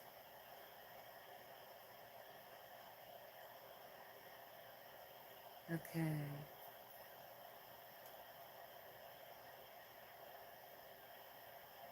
People tell me to sell my hand-dyed yarn and my scrubbies and hats. Then it isn't fun anymore. It's a job and comes with pressure. Exactly. That kind of pressure is ridiculous. Like, I've I've had very few people along the years seriously want to pay for what I can make. Like, actually want to pay and not like roll their eyes like that's what you're charging. That's ridiculously expensive. Like, do you know how long it takes to make that? Do you know how much time and effort goes into that? What's your time worth? You know, it's not just a craft, it's not just a hobby, it's, you know, it's a lifestyle for me. This is what I do. I crochet. I love it, you know? And so when people are willing to pay, you know, $100 for a small item, it's like, really? Okay, I'll make it. If you really want it, I'll make it. And then I go and I make it, and you know they've already paid for it. Um, I have a half upfront policy. A half of whatever it's going to cost, you're going to give to me first, because that's already spent on yarn. Period. You want it, you say you want it, you're putting it on reserve. Okay, well then you're going to pay for the yarn first, and it's non-refundable because I can't do nothing with the gift once I make it. I can't. What am I going to do? Unravel the whole project because you changed your mind? No, it's already a project. So you're responsible for half of it up front. That's my rule. And then after that, I make the project, or you know, if it's already made, then it's, you know, here you go, let's do the exchange. But I'll make the project after I get the half up front, even though I already have all the yarn that I probably need for the project. I've already paid for the yarn. It's already come out of my pocket, so you're replenishing me. Now you don't have to wait for me to order the yarn, you know? It's kind of a convenience. So, half up front, I make the project. You get the rest of it when I get the rest of the money. Or you get the project when I get the rest of the money. And I tell you it's done. That's how I do it. But the problem comes with, you know, the last one that I promised myself I'll never do this again. The last one came for a baby outfit. Now I asked, what are the sizes? What is the measurements you want for this baby outfit? You know, and they said, when you ask for measurements from somebody, do you expect numbers? Because I kind of expected numbers, like 3T, 3 months, you know, 6 inches across, whatever, a measurement of some sort to say this is the size. If somebody asks you for a jacket, you need to know if it's going to be a small, medium, large, extra large, 2X, 3X, whatever, you know, you need to know what size it is. If you gave me a 3X jacket, what am I going to do with it? I'm only a small. If I gave you, you know, whatever size you are, and I gave you the off size because it fit me, you know, like, then you're stuck with an object that you're not happy with. So it's pointless to do that. You need a size. So I say, what size is the baby? Oh, he's a peanut. What size is that? 0 to 3 months? 3 to 6 months? Yeah, he's really small. You're going to have to help me a little more. So first it was the frustration of finding out whether or not this child was between 0 and 6 months, size-wise. Then it's trying to figure out how fast is he going to grow by the time I'm done making this, and how long is it going to take for me to make it. Then it's also keeping in mind that I'm out here. This is when I was on the road with Moses. I'm out here sometimes for 7 or 8 weeks. I can ship it if I can find a place to ship it. You know, like there's all kinds of issues with this order now. And she paid $100 for 2 baby outfits. You know, that's decent to me. That's good money. But the frustration of trying to find what size I'm making it, I settled on 4 to 5 months. That's what I settled on because I wasn't sure what to make. So I settled it at 4 to 5 months. I made the hat, the sweater, the pants, the booties, 2 outfits, gave them to her, and I told her I don't even want the money back. I gave her refund from the deposit, and I told her that I will not do that again, and I won't do it again because it was too much stress on me not knowing what size to make it. And I gave her back her money because if it is not the right size, I don't want any backlash of you know, you ripped me off. That's not who I am. I'm not here to make money off of what I'm doing. I'm trying this YouTube thing here. I'm trying to make money off of that. I'm 100% on that. I want to be monetized. I want my business. I want my company. I want it all to be Fantastic Fiber. That's what I want. My YouTube is going to be, you know, where I bring in my cash. But to rely on being able to sell something that nobody wants, you know, everybody wants it until they got to pay for it at what it's worth. So for me to rely on something that nobody wants to pay for would be silly of me. I'm not going to try to rely on something that nobody really wants to pay for.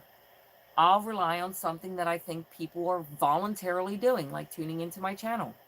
You know, you guys are voluntarily doing this. You got me here. You got me monetized. I have to set up my business. I don't know how to do that part. I'm waiting for Moses to come home and help me with that part. You know, so that part, that end of it is my problem.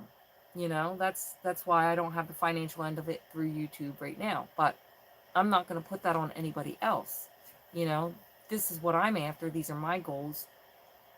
You're helping me get there just by tuning in and clicking like and sharing and whatever else. You don't have to do anything else, you know. You be here because you want to be here. That makes me happy.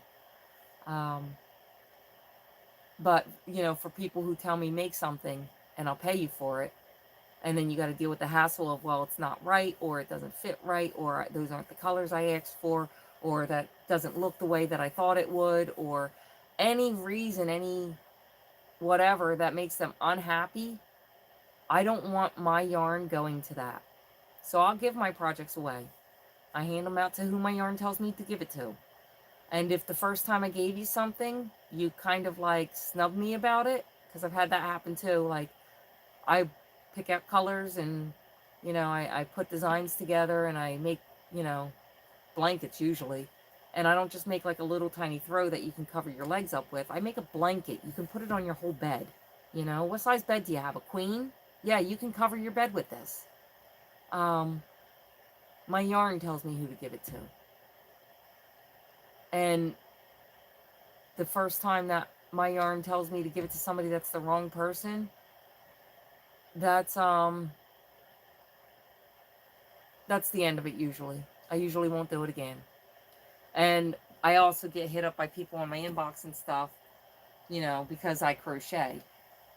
So that means that they get something too.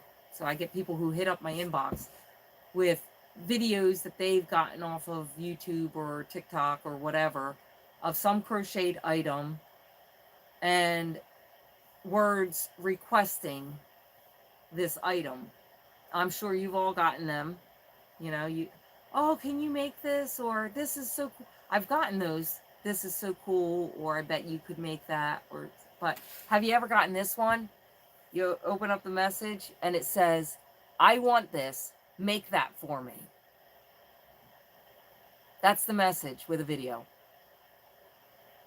You making that for that person? Or is that like a, yeah, right, I ain't even opening the video? You know? Let me see. What do we have going on? Don't sell mine. I love that. But in purple. I love purple too. Purple is beautiful. Probably on my last 2 rounds of a poncho out of Woolies. Thick and quick for myself. That's awesome. So stinking excited to live in this thing. I'm telling you. I made myself a poncho. It's on the other side of the room. I made myself a tan and cream colored poncho. And the colors are me, the style is me. I love it. And it's definitely like perfect for like spring and the beginning of fall. But I'm anemic right now. And I get cold super duper easy. So right now ponchos are not for me. Behind my camera is a heater blowing heat at me because even in my own house I'm freezing. I walk around like this. This is my bathrobe or whatever people call it. This I brought in here just in case I got cold. And now that I'm thinking about it, I'm glad that it's in here because I'm going to cover my lap with it. Because I am cold. Still. You love when the yarn speaks to you? I do too. Oh my goodness. The yarn talking to you is like one of the best things. And not everybody understands that. Like to have yarn tell you what to do with it. You know? Like, how does it do that? Just finished your last baby blanket. I've had 4 babies come into your family this year. Congratulations. That's a lot of babies. Share pictures, Lexi. Diana D wants you to share pictures. Mimi, oh, I'm so glad you hopped on. I'm glad to see you too. Beautiful make you made, and I love the green. Thank you. Yeah, green is my color. I'm a green, purple, and yellow kind of girl. Almost any shade of green, any shade of purple, any shade of yellow. Like, Dawn Aaron's Loving Hands Creation dyes yarn too, and I asked her for green, yellow, and purple. And I don't get specific with, oh, I want lime green, or I want hunter green, or I want... No, I just said green, yellow, and purple. And she said, oh, cool, like Mardi Gras.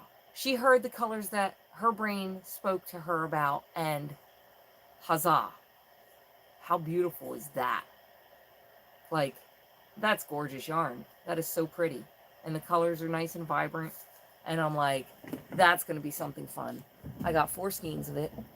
And that's going to be something fun one day.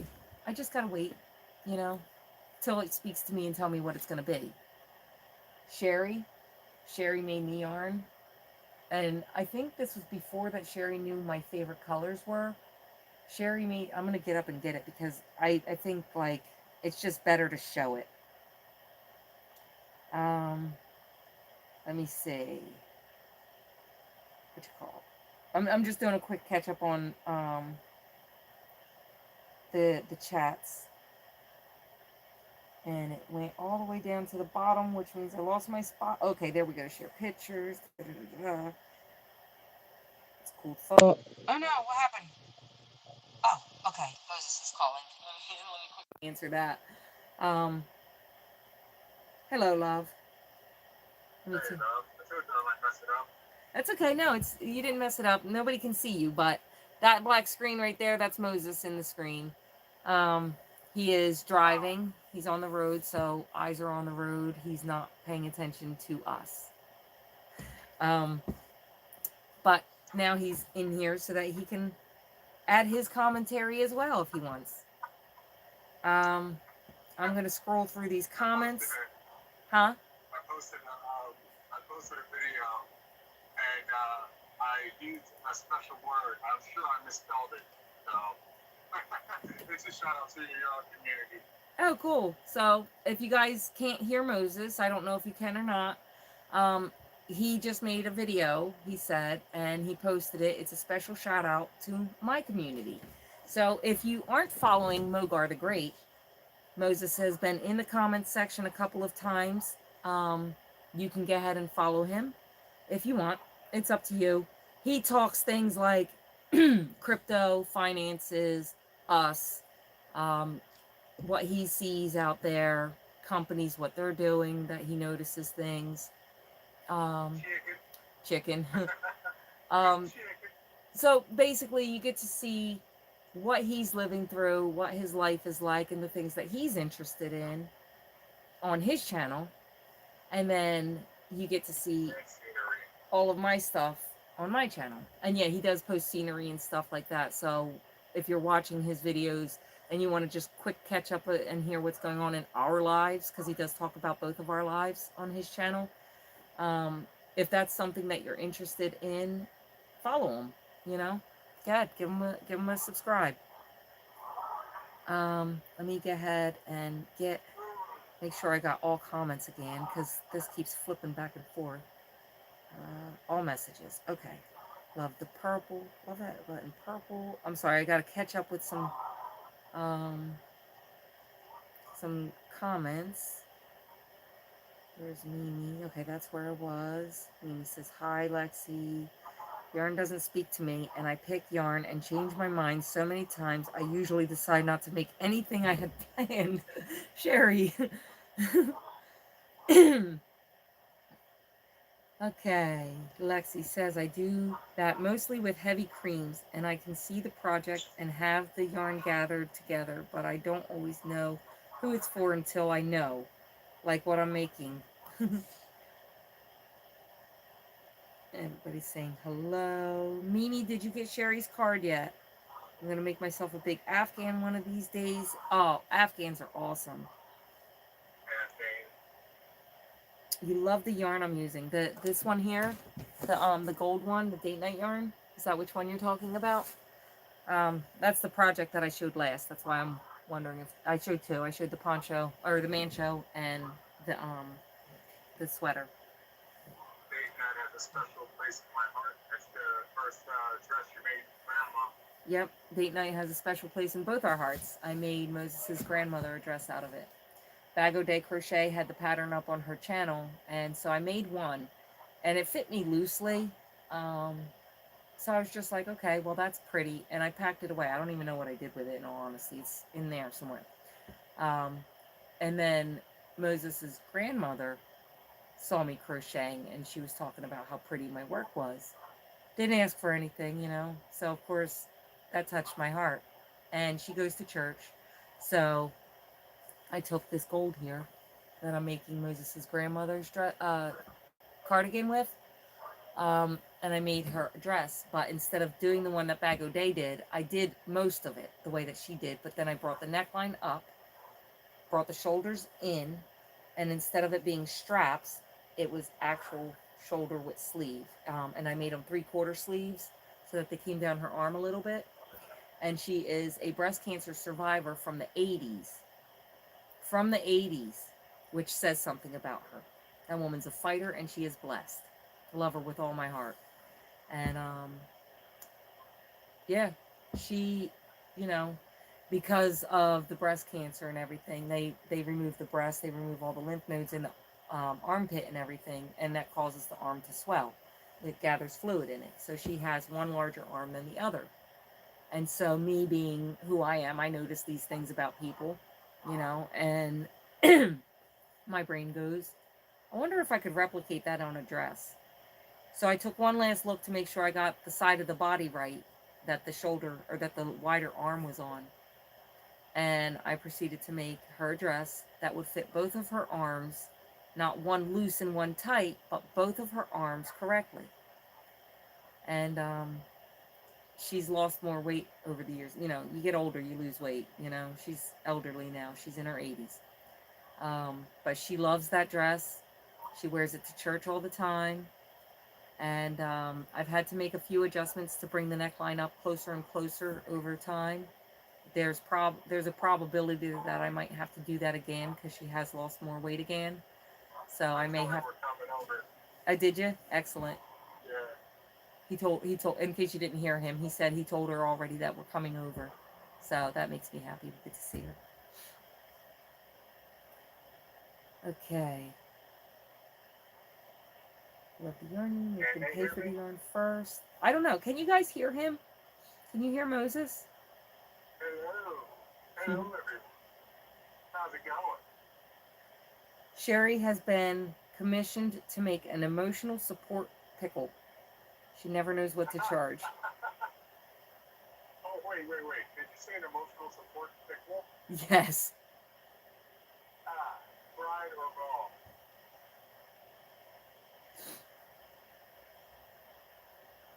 raw? Oh, that's funny. My mom was Nana, so I'm Mimi. How much she keeps me from looking like a wild man. Those Tams are a pro saver. I don't know if you hear him, Sherry, but Moses is telling you that those Tams are a fro saver, so you cover his hair well. Keep me from looking so wild.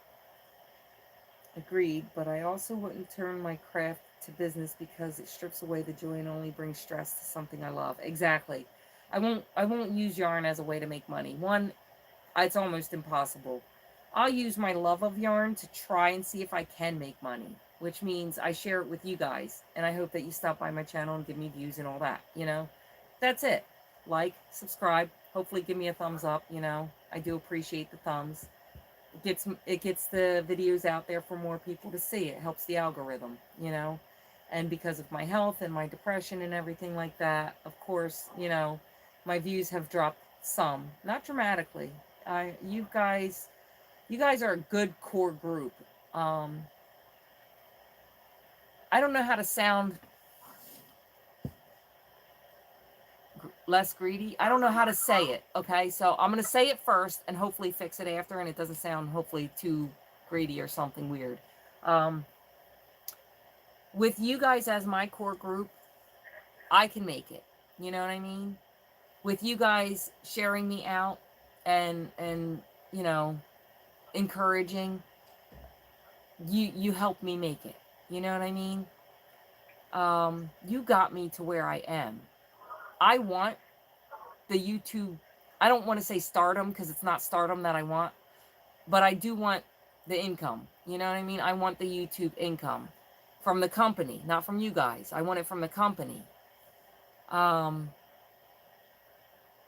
with you guys, you've given me something better than that. You know what I mean? Something I didn't even expect. I got over 20 of you who have emailed me continuously and randomly the moment I said I was depressed. The few of you who have my phone number, I have been getting text messages. I've been getting encouraging notes and pictures and, you know, just videos and things like that. Just, hey, you're not alone. I love you. You know, nothing to try and change who I am. You know, just lots of love and encouragement from all of you. And that's something that YouTube can't pay you for. They can't. That's not something that anybody can do with any amount of money. That's only something that you guys are able to do because of who you are. You know, like, you're that special. You're that amazing. You're that wonderful. And that's all there is to it. My core group, you guys that continuously check in on me, you're amazing. So you're helping me get to where I'm going, but more than just in a financial sense, you know. You're helping me emotionally, mentally, you know. You're supportive. And, you know, in my own honest words, I don't really know you. You know what I mean? Like, you guys really don't know me. I try to let you get to know me in every way that I feel comfortable with. But, you know, in all honesty, none of us really truly know each other, you know? So to have a bunch of so-called strangers come and wrap themselves around another stranger just because of the words, I'm depressed, you know? That's an incredible thing. You guys, like, I didn't expect that. I didn't expect that, you know? After all, this is just YouTube. It's just a video, you know? Like, it's a click on this, watch that for a few minutes, scroll to the next thing. You know what I mean? So to have those of you who want to watch me from beginning to end, hear what I have to say, find out what's going on in my life, find ways to contact me, you know, and for those of you who don't know how to contact me, my email is on my page. So you can always, it's on there. Feel free, use it. But, you know, like, I was blown away. I was truly blown away. And there's one of you in particular, just one, who has every single day made sure to enter into my phone with a good morning and a good night, regardless of whether or not I respond. Regardless. I have one of you who does that every single day and has done that every single day from the moment I said I'm depressed. And I got that message today too. Good morning and good night. And that's not something that I'm willing to throw away, you know? One person who doesn't care whether or not I respond, that makes sure to tell me hello, regardless, you know, that's incredible. And there's days where I haven't been able to respond, sometimes for several days in a row. Haven't been able to say anything, you know? So to have somebody that's willing to take the risk of rejection, willing to take the risk of a non-response, is willing to take that, put themselves out there to say, hey, I care, regardless of if you reciprocate it. That's incredible. So, for that one person, you know who you are. You know exactly who you are. Thank you. You mean the world to me. You mean so much to me. Just those little messages, you know. It's sometimes it's that little bit that helps you get through the rest of the day. You know, just that little bit. So, yeah. Now, let me get back down here. Keep someone slower than A and needed a deposit. I'm not sure what that is. My peeps know I'm slower than A needed deposit. Oh. Oh, I get what you're saying. You're talking about when we were talking about... See, my comments are behind. I'm trying to catch up now. So, okay. Can't stand that random people expect gifts from creators or beg yarn from them. I know. It happens. You know, like one of the things that I expected in coming onto here and having a surplus of yarn behind me was the fact that people will ask me for my yarn. I expected that. I knew it would happen. It didn't bother me. I thought it was interesting to see how little it happened, in all honesty. I expected a lot more people to say, hey, you've got tons, why can't I have it? But, you know, those aren't the messages that I really get, you know. I get messages like, oh my gosh, your yarn is beautiful, or I'd love to have your collection, you know, things like that. But not so many people say, oh my gosh, you need to share that, you know. Not as many as I thought would. So, we'll see what happens as I get more popular, you know, hopefully. But I do try not to be greedy with it. I know I have a surplus, so I do make things for other people, and I do give away my yarn, and I do save my yarn scraps, and I do give those away too to the people who want them. And I let them know that it is yarn scraps. You know, they could be a ball this big, they could be almost a whole skein. I don't keep any of it because I feel like I've been blessed enough. So why should I be greedy? Why should I keep more than, you know? I don't want to be. And so I give my yarn away. Yeah, I have done tons of giveaways. Most of you know that. You know, most of you who have been here. So you know I do the giveaways and stuff. But, you know, that's my way of saying thank you. I care. Let me help you too, you know. So the giveaway gives everybody a chance. But there have also been certain people that I have been in contact with that I suggest, can I give you? Would it be okay? You know, can I send you something? Because some of you, I feel like, without asking and just kind of slightly showing some of your, I don't want to say financial issue, but, you know, your financial situation, whether or not you can afford yarn kind of is telling on your financial situation. So when some of you have said that to me, you know, and my heart tugged for that person, I made sure that I asked for an address and let them know of my intentions. Can I give you yarn? You know, can I send you yarn? Would that be okay with you? Because I don't want anybody thinking like, oh, what is this, a pity party? I don't want that either, you know? I know some people don't feel comfortable accepting gifts. You know, I know that that's a thing. So I always ask, is it okay? Would it be okay? Okay. Let's see. I'll post more scenery. Oh, that's from Moses. He's going to post more scenery. Marie Simpson's just made a poncho for her best friend. Her hubby mailed me the yarn and check for the time and postage plus extra yarn. This I will do not time. Oh, this I will do. Not time limit either. That's excellent. Green was your mom's favorite color, huh, Beverly? Yeah, it's a beautiful color. Missy says that she loves the scenery videos, Dr. Mo. Alright, I'll try to make sure I don't hyperlapse too fast. He'll try not to hyperlapse too quickly, he said. Okay.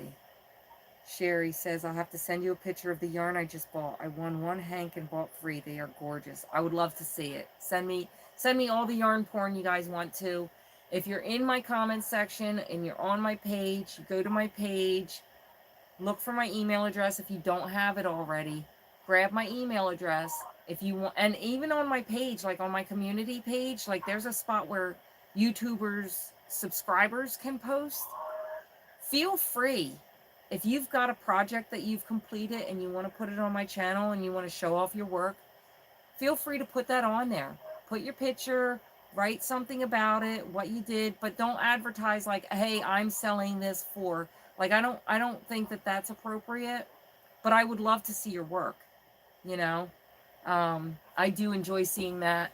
If you do sell your projects, I personally wouldn't mind if you contacted me and I helped you promote your channel or your project or whatever, but um Candles. right, like my daughter's candles, which I brought one in here to have it burning for one, the smell, two, the extra heat, and three, I plan on showing you guys my daughter's candles.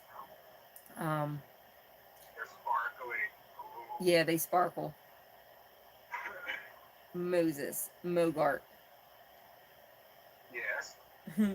We'll sub to Moses. Let's see, Sherry. Yes, I did and messaged you immediately. You made my heart smile, made me happy. Plus, placed heart in my Bible. Thank you again. Bless you, Mimi love. Yeah, we love Mimi. She's so beautiful. Hello. When will I start losing? I'm old. Right? I lost my vision. I lost my hearing. I lost a bunch of weight. When am I going to lose the old part? You know, like, I'm old. Can I lose that? Nope. Unfortunately, we will continue to get older as long as we stay alive. Missy says that she can hear you. A little bit muffled, but yes. And Sherry is happy that you can hide under your Tams. Saved it from looking like such a ruffian. Thank you, Just Mimi. I haven't love you shaved it too. like once a Yeah. year, maybe. You had a shape up in the spring. Don't be so hard on What are you yourself. talking about? It was I haven't springtime. shaved in like 2 years. You have I never got shaved in shaved. my beard. You have never shaved, sir. I shave you, Yeah, right? true. True. I got twigs in my beard now. Like, you know, Well, I'm living in the woods. I'm not with you. I can't pull the twigs out for you. Okay, let's see. What do we got here?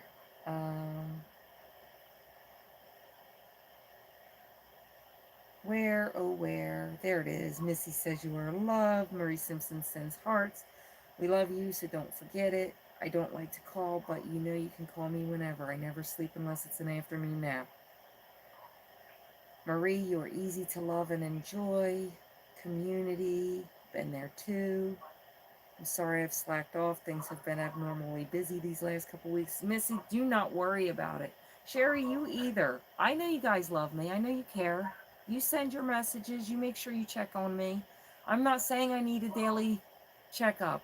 I'm just saying that that one person doesn't even know how much they've impacted my life.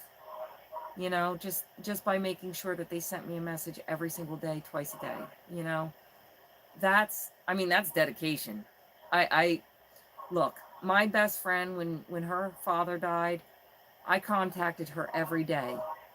I did my best to make sure I did it once every day, just to make sure that she was okay, that she was still breathing, that, you know, if she needed a chance to cry or vent, she could do that.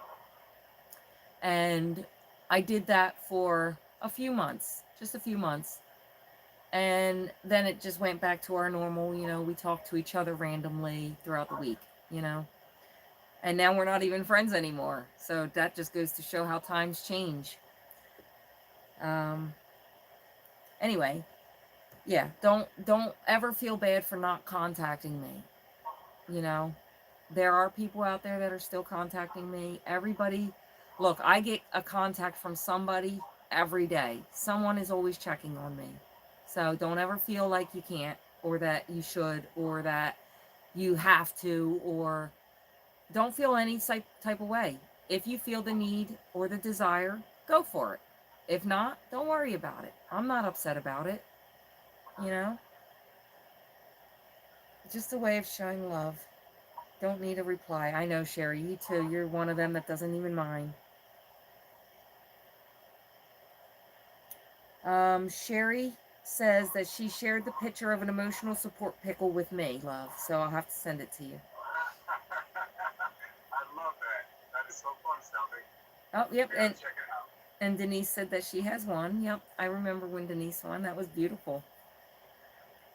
Let's see. Sherry says, I just pulled a bunch of my scraps. I'm going to make some cakes with my electric cake winder I bought for myself for my birthday. That sounds like fun. Blue Eyed Jay, hey, how are you? Jen, is that it? Jay, Blue Eyed Lady?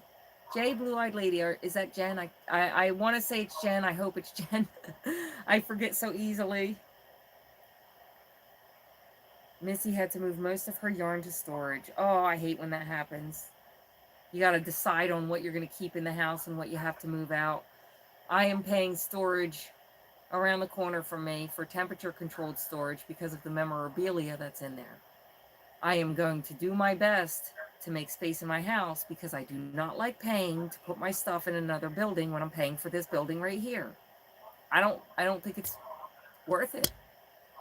I need my stuff back in my building so I can save that money. That's a yarn order a month, you know? Okay. Let's keep scrolling. Karen. Oh, hi, Karen. How are you? I haven't figured out how to post pictures yet. I was trying to figure out how to post free patterns on my YouTube post.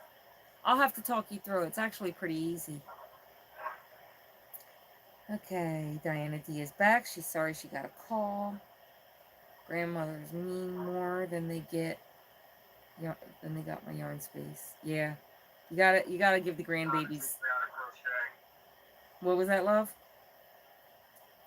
So you tried to teach me how to crochet over the phone. Oh, it turned out just fine. I tried to teach Moses to crochet while I was in the hospital. If we can figure out how to get his video with my video both together and upload it on the same video, then you'll be able to watch me side by side. You know, like hopefully this side is me, that side is Moses, and watch the two videos at the same time and see him attempt to crochet. Attempt is the key word. Yeah.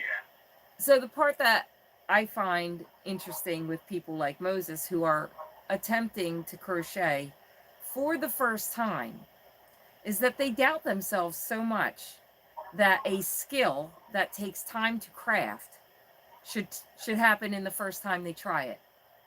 I think that's so fun. Like, I've taught quite a few people over many years how to crochet before YouTube and even since YouTube, in person, people who I've taught how to crochet. And they all say the same thing. I'm sorry, I'm just not good at this.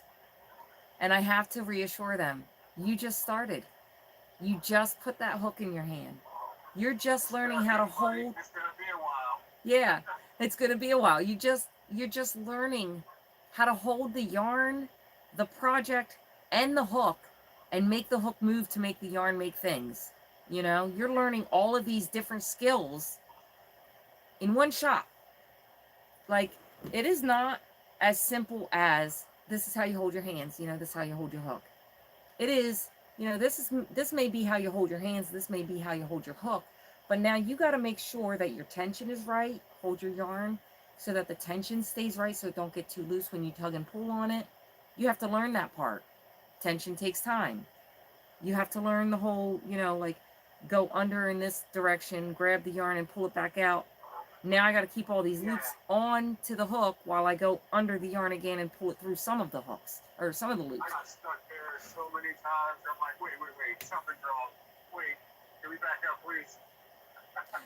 Yep. And I tell everybody the same thing that I've taught how to crochet. Don't expect to make anything yet. You just learned how to hold the hook and the yarn. Like, don't expect to make something the first time you pick up that hook and yarn. Expect to mess everything up. Expect to laugh a few times because you're messing everything up. Expect that when you learn the granny square, your first, second, and third squares will be all different sizes because you're learning tension still. So they're not going to be the exact same size. You're going to have one this big, the next one might be this big, the next one might be that big, the next one's back to the same size. You're going to have different size squares with the same hook because you're learning tension. So give yourself time. If you're learning to crochet, give it time. It takes time to learn a skill. People go to college to learn skills. They go to trade schools to learn skills. Crochet is not just crafting. It's not sticking glue to a piece of paper and sticking something on top of the glue. It is learning how to hold your hands in a way that allows the yarn to flow through your fingers without becoming too loose or too tight, so that each stitch is uniform, you know, the same size. Yes, Moses will. You'll kick yarn's butt. Can't wait for it. Yeah, I think you'll do good. Bring on the challenge. Oh, Tracy's in here. Hello, Tracy.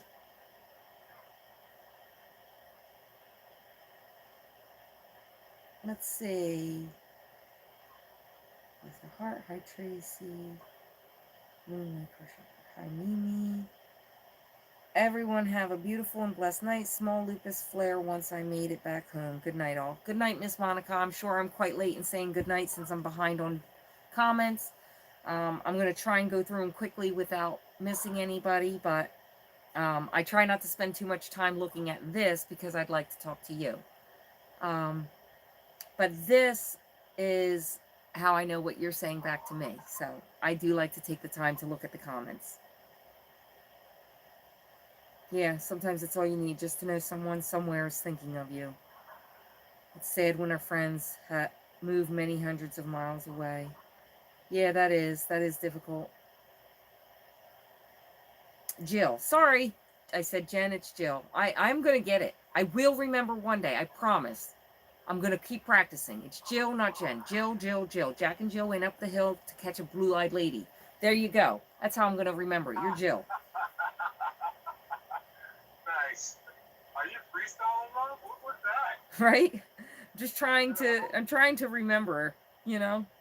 Moses didn't think I could get any stranger than the wasp decoy nest.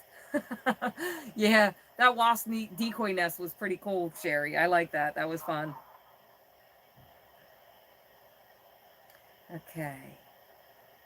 The wasp thing works. That's good to know.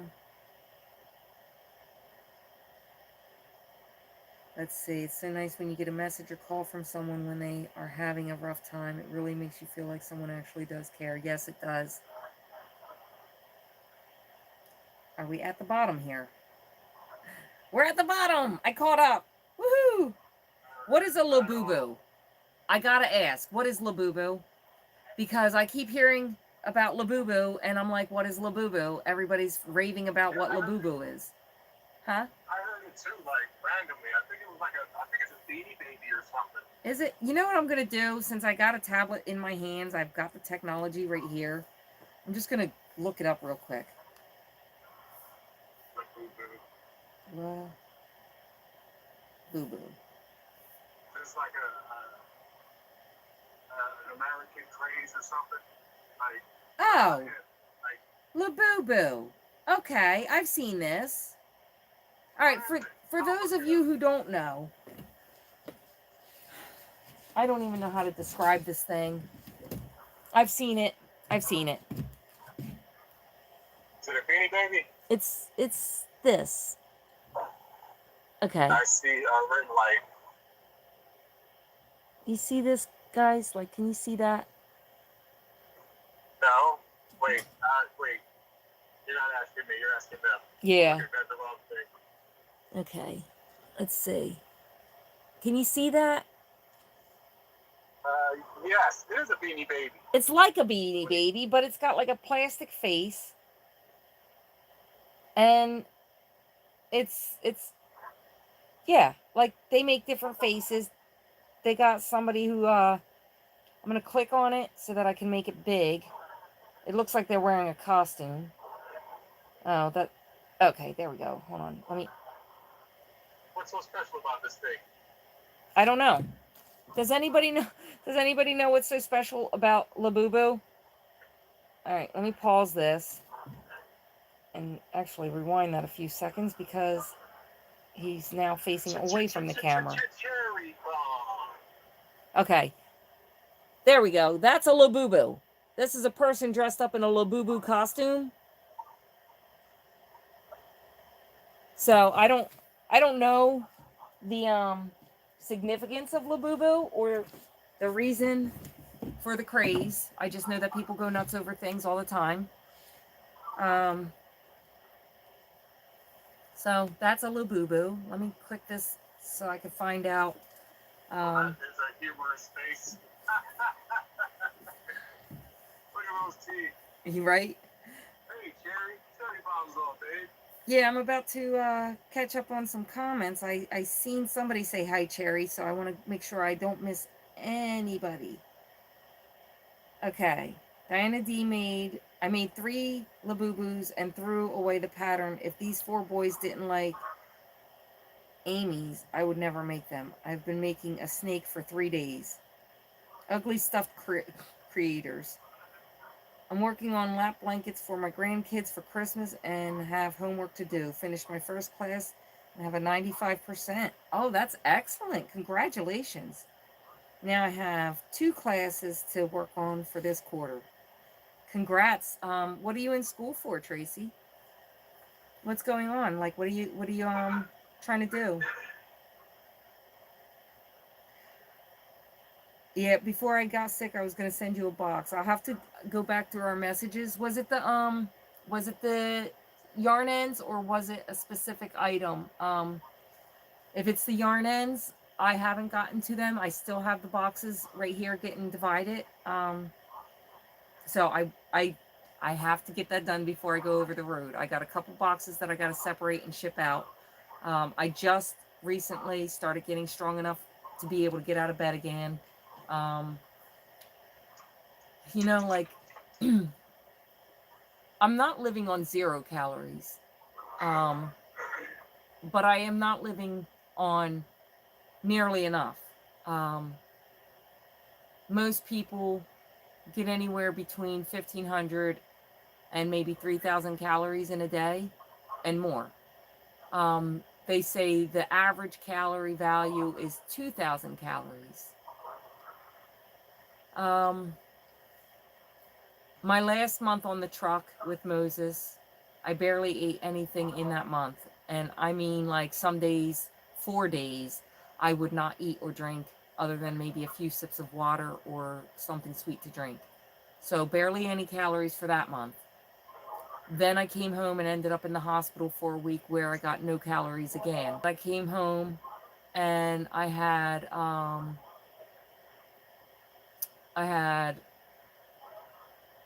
tried my best to start getting an appetite again, between trying to eat things that I used to be able to eat and figuring out that some of those things I can't eat again anymore. And then also getting up enough strength to be awake long enough to be able to eat multiple times a day. And when you haven't eaten, I don't know how many of you have gone long periods of time, and I don't mean hours, I mean days. If you've gone long periods of time with food, your stomach itself, the organ, will shrink. So the amount of food that I can fit in does not compare to what I used to be able to fit in. Like, it does not compare at all. You were a buffet girl. I was a buffet girl, yeah. I could hit the buffet all day. Like, you take me to the buffet, I'd sit there all day. I'd go there, I'd eat my lunch, I'd munch on, more of the little items throughout the buffet because I just like the taste more. Then I'd go get dessert, go sit at the table, chit chat for a little bit. And I made sure I went late enough in the day to do this. Then after I was finished with my dessert, gotta get your money's worth. Then I'd go get dinner at the same buffet. I would not leave. I'd sit there for a little while. You got kicked out. I've been kicked out of buffet places. Old Country Buffet I got kicked out of for doing this. Basically, I sat there through more than one meal. And I ate the whole time I was there. almost the entire time I'm just putting food in my mouth. So to go from that love of food, that level of how much I can eat, to an applesauce cup fills me. You know, a Jello cup is filling. A, 4 pieces of shrimp and like 2 or 3 bites of rice is a whole entire meal for me. I like to eat. Like, I want to taste it for longer than 5 seconds. I want to sit there and savor the flavor. I want to continue to put food in my mouth, and I can't. And not only can I not do that, but I can't season it how I want either. I'm practically white girling my food. And I'm sorry for throwing that term out there, but the rumors are true. The rumors are true, okay? And I'm sorry for white people who are watching this, and if you get offended, I'm really sorry. White people don't use seasoning, and if they do, they don't know how to use enough. They think a little sprinkle of garlic, a little sprinkle of pepper, a little sprinkle of salt, and my favorite, paprika.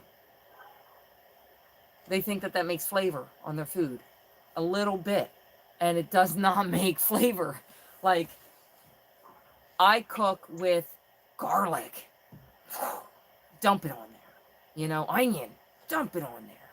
Good amount of salt, some pepper. I want to taste the flavors. Ginger, herbs, spices, all of it. I want to taste it. I want to feel the texture of cracked black pepper touch my tongue.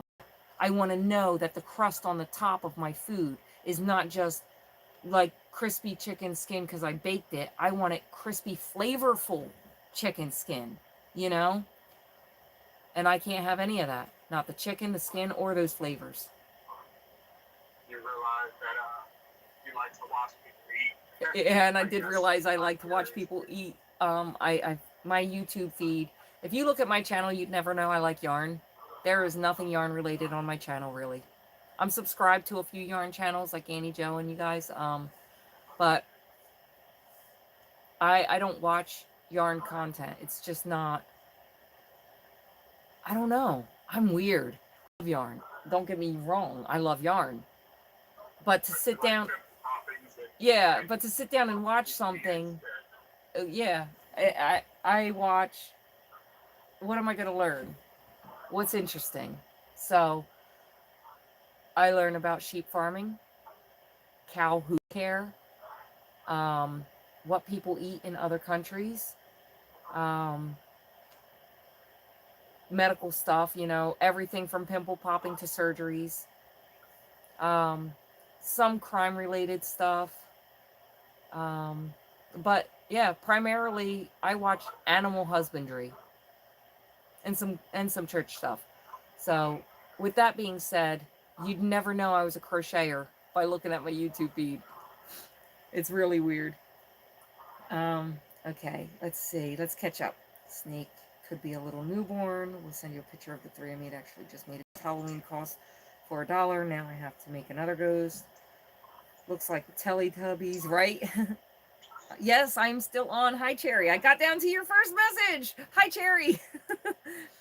Tracy H, that's amazing. Keep up the great grades. Mimi, the snake is from a pattern that if I had read it first, I would have never started.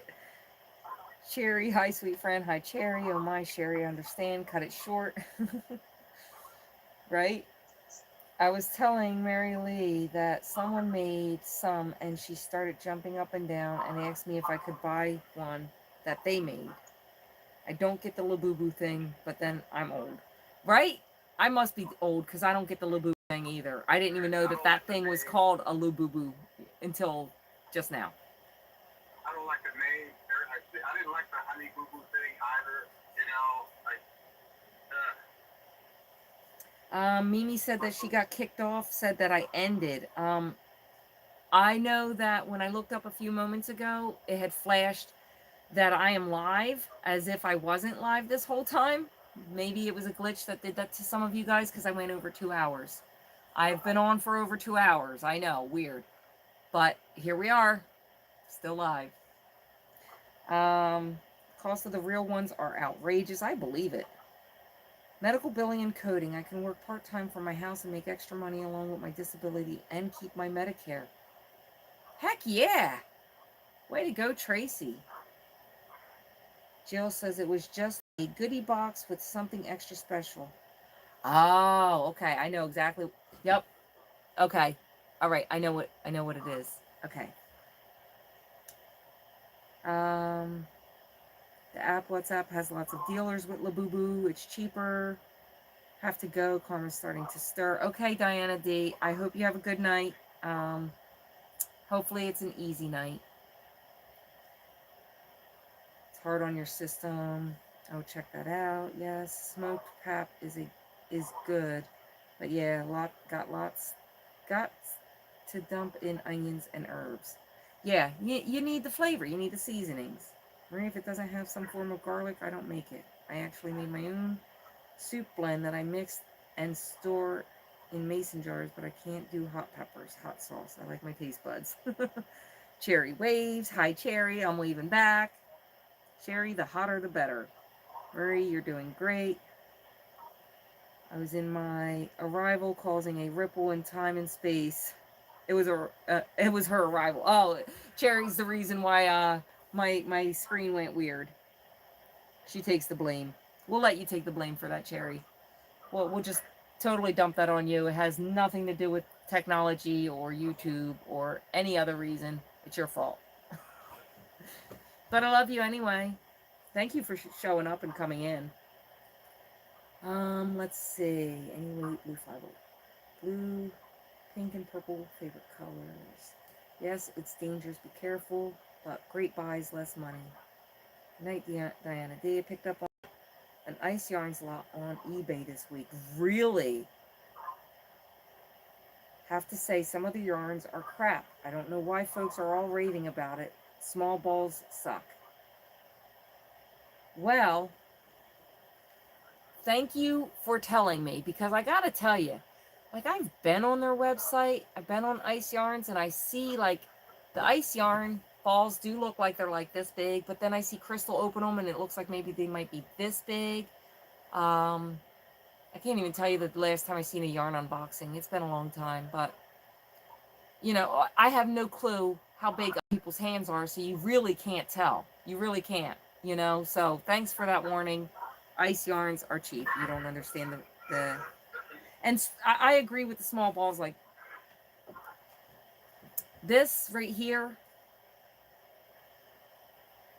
when these came out, I think these were $6.99 a little cake.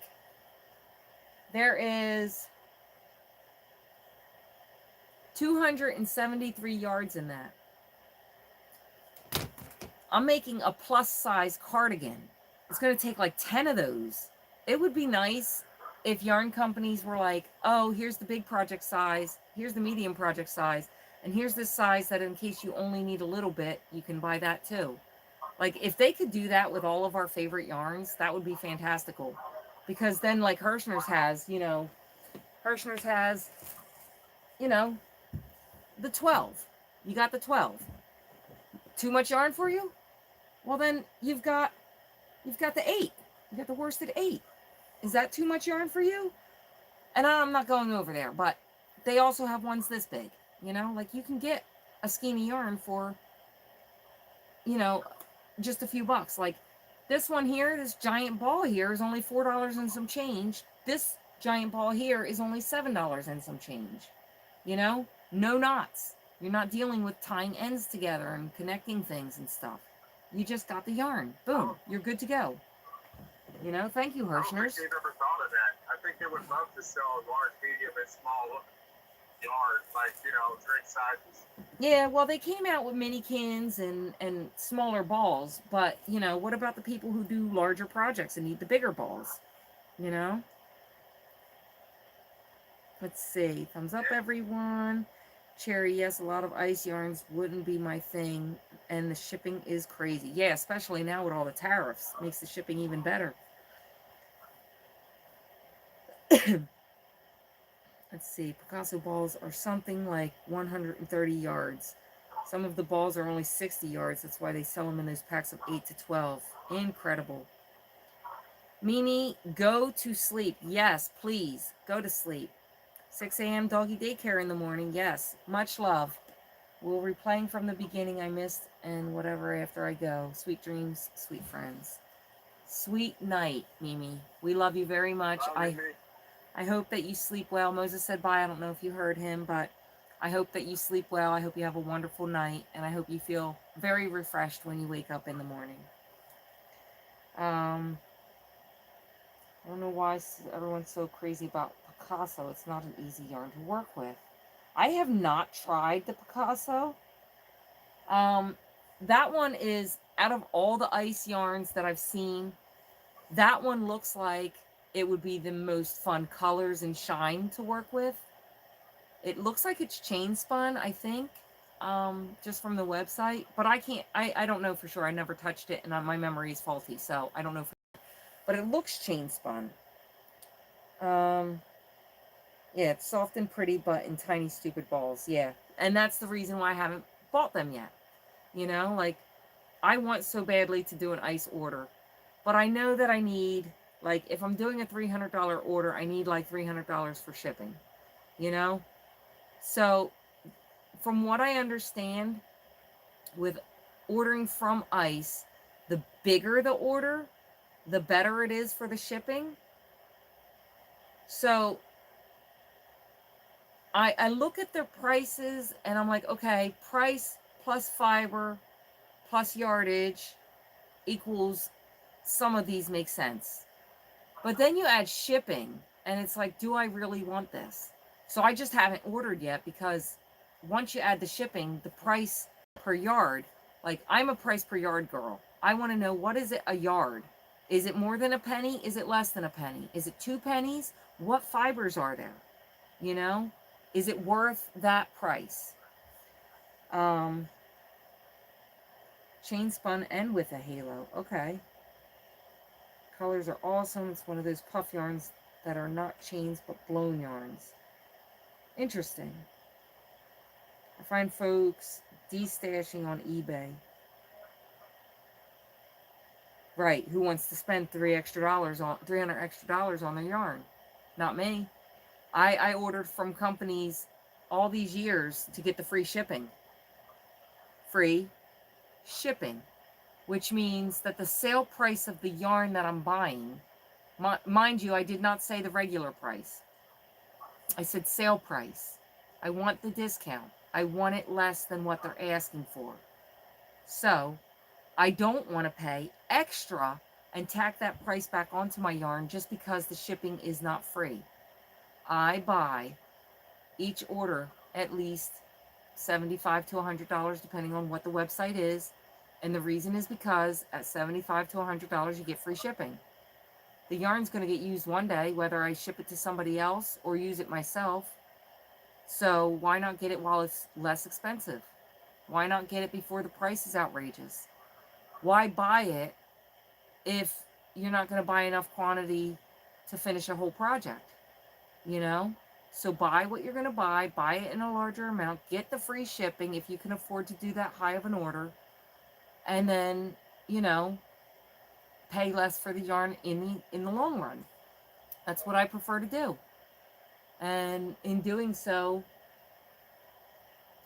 I'm not like, I hate to tell how much my yarn room is worth, but I know it's worth a couple $1,000s at the very least. Okay? And that's not what I paid for it. I paid a fraction of that. Because inflation carries the rest. Yep, and inflation carries the rest. And the reason is because I really do not want to pay the price that they're asking for yarn. I don't want to pay it. I think it's ridiculous, the price that people can charge just because they can charge for certain things, you know? Like, I get certain fibers will cost more. I get that certain yardages are going to be more.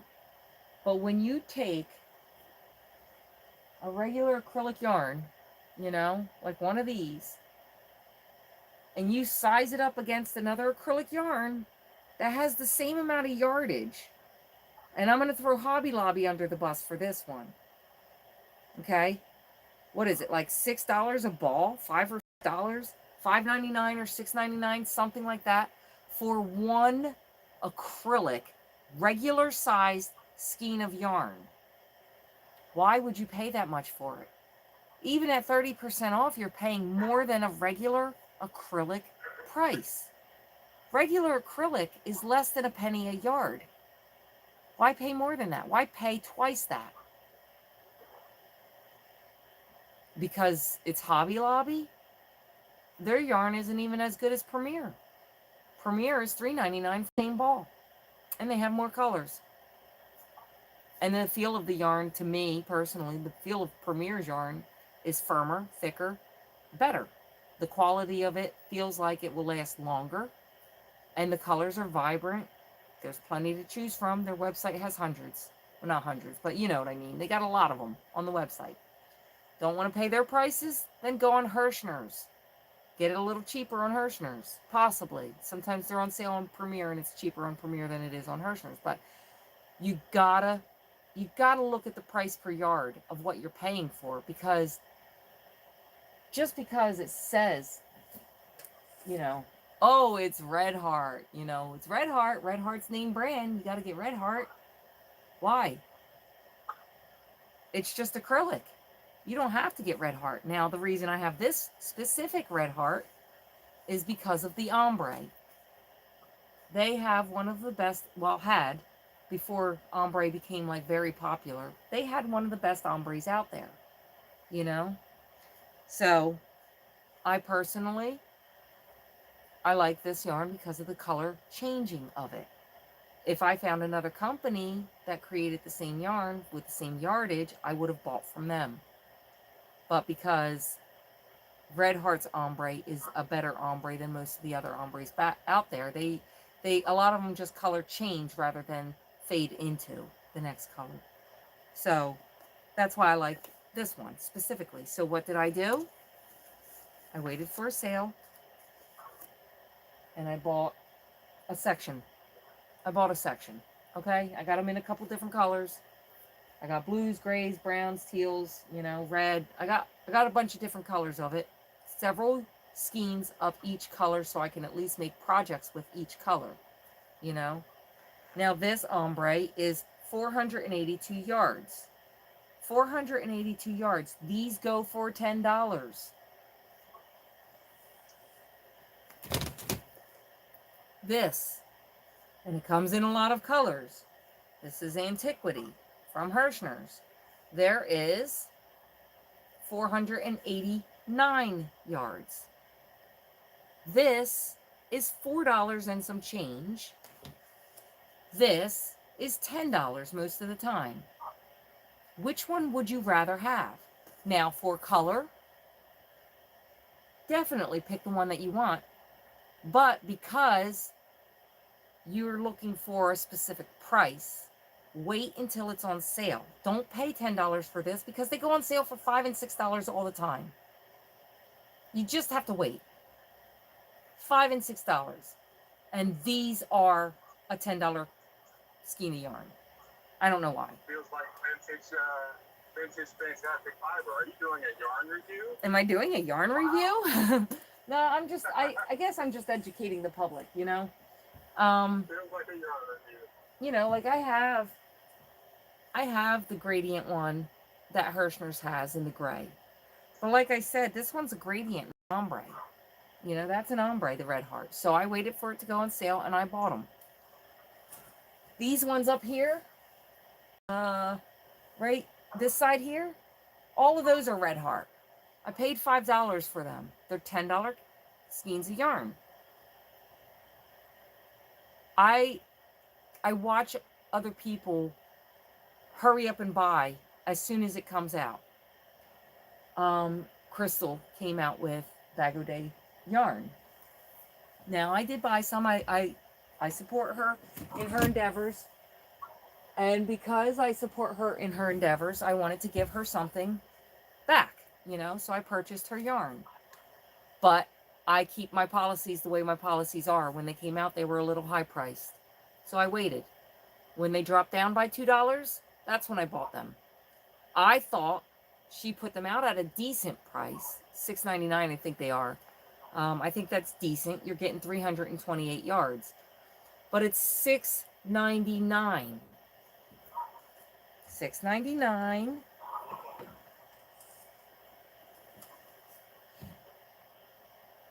Size difference. They're both 4 weights. They're both ombres. This is a little softer than this, but it's twice as much. Well, this is the sale price. Yeah, you know, this is the sale price is $6. We'll say $5 or $6. This is $7 regular price. This is $10 regular. You know, that's $10 regularly. That's $6.99 regularly. You're getting a lot less yardage. So you got to decide, what are you really paying for? What are you trying to pay for? And if you're like me and you'd rather get it cheaper, not knowing what you're going to make with it, and just hold on to it until you decide, then just wait for a sale. Just wait. You're not going to use it right away? Just wait. Don't hurry up and buy it right away. Save yourself some money, you know? And then that means you get to buy more yarn. If you're saving money on yarn and you're buying yarn, you get to buy more yarn. If it's 30% off, or 40% off, or 60% off, that's just that much more yarn. I'm going to catch up on comments real quick, and then I'm going to probably get ready to head off of here because it is getting late. It's nearing midnight here. Let's see.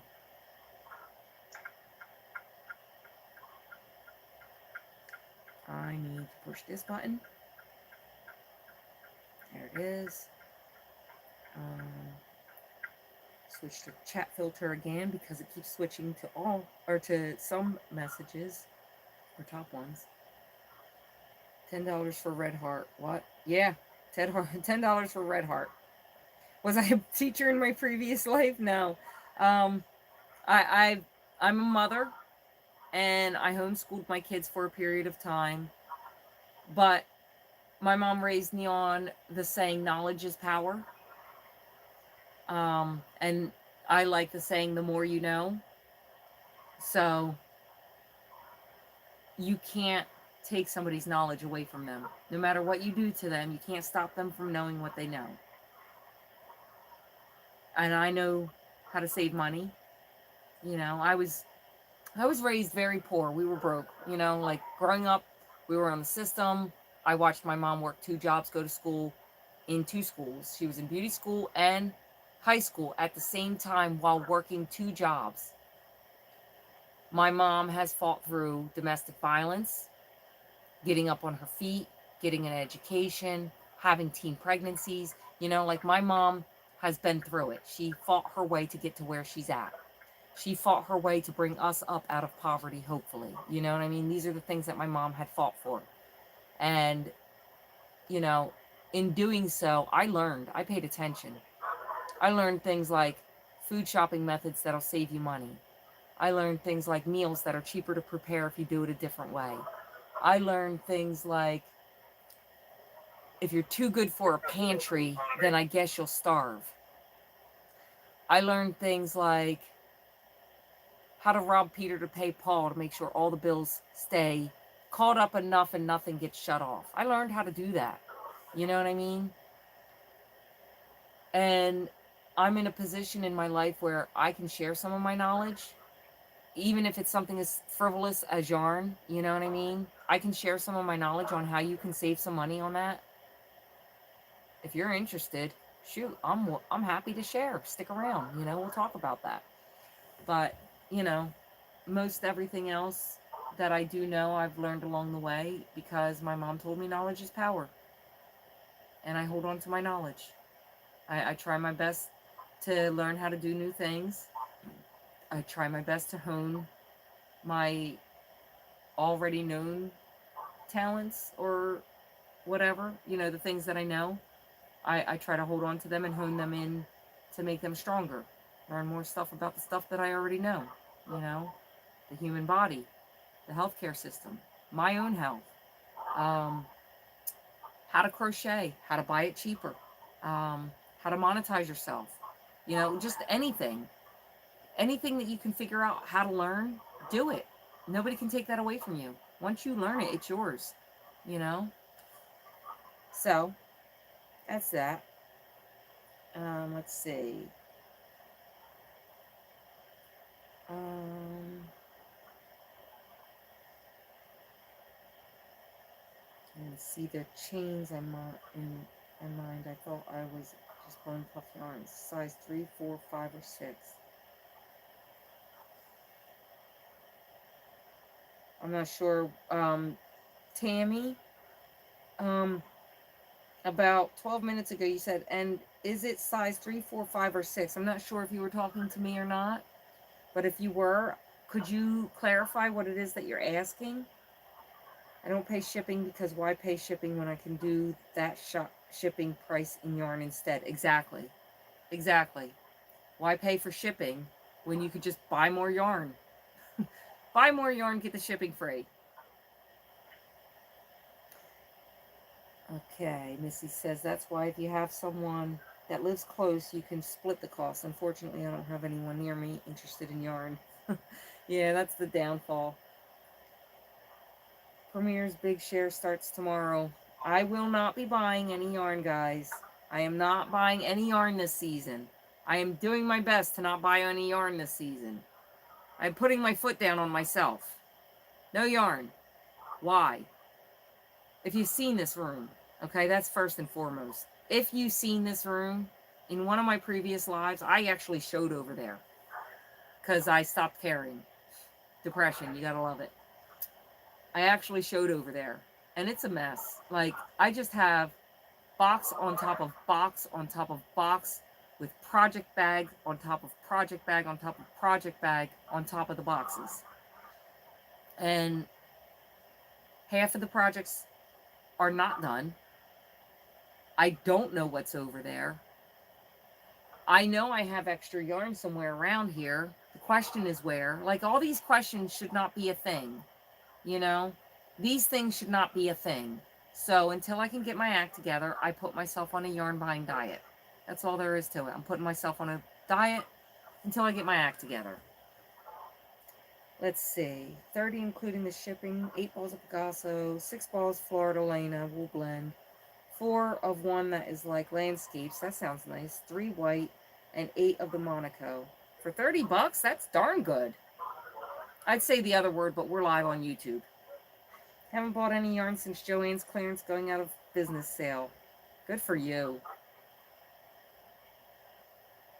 Way more than $2,000 at retail price, more like $4,000 or up. Yeah, I won't even reveal what the possible sale prices are that total this room, because the retail is, oh my gosh, like you don't even want to know.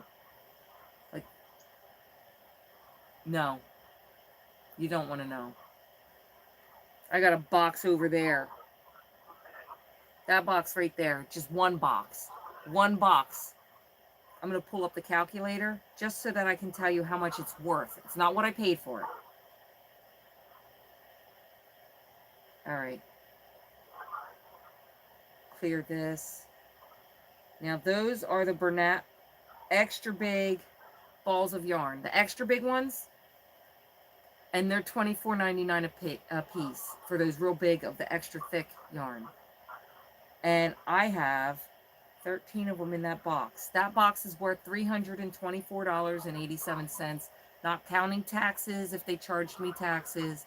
And I know I got free shipping, so it didn't cost me any extra in shipping. But that is not what I paid for that box. That is not at all what I paid for that box. Not in the slightest. So with that being said, imagine what the rest of the room costed. My goodness. Not that I want you to imagine. You know, like, I guess to finish up that subject, because at the time we were talking about, you know, like, yeah, I have it all this yarn or whatever, but I also give it too. So even though you see absurd amounts of yarn, also know that absurd amounts have left this room to give to people that I don't even know.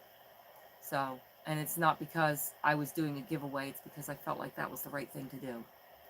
You know, me personally. You do what you want with yours, I'll do what I want with mine, right? So, I keep the ones that I like. I keep ones that I like in my background so that other people could see the variety and the prettiness and colors and stuff like that. So there's a reason why some of them stay where they are. But if you watch me throughout the years, it all changes places. Like, I move it, I get rid of stuff, I keep stuff. Like, I just move it to different spots. I reorganize, I rearrange. I try to get more of the light color yarns with the light color yarns, and then I change that too, and I want more colorful splashes in different spots. I'm just, it's not, you know what I mean? Like, I don't know what it is that makes me do all that, but that's what I do. I just move it from one spot to another, pick things up and put them back down. So, yep, it's weird. The Monaco by Ice Yarns is awful. It feels like chain spun Red Heart. Oh. It was a mystery. The seller had another box up for $30, but you can see it has 6 skeins of brown. No clue what I would do with that. Well, if you were Bag O'Day, brown would be your favorite color and you'd do anything you want with it. But as a suggestion, if you end up with brown, apple stems, pumpkin stems, leaves, it's that time of year. I don't know. Brown. Brown's a harder one because you got to like brown to use brown, you know? Or you got to know somebody who likes brown. And the brown should be in certain shades, in my opinion. Certain shades of brown for certain things like wearables and stuff.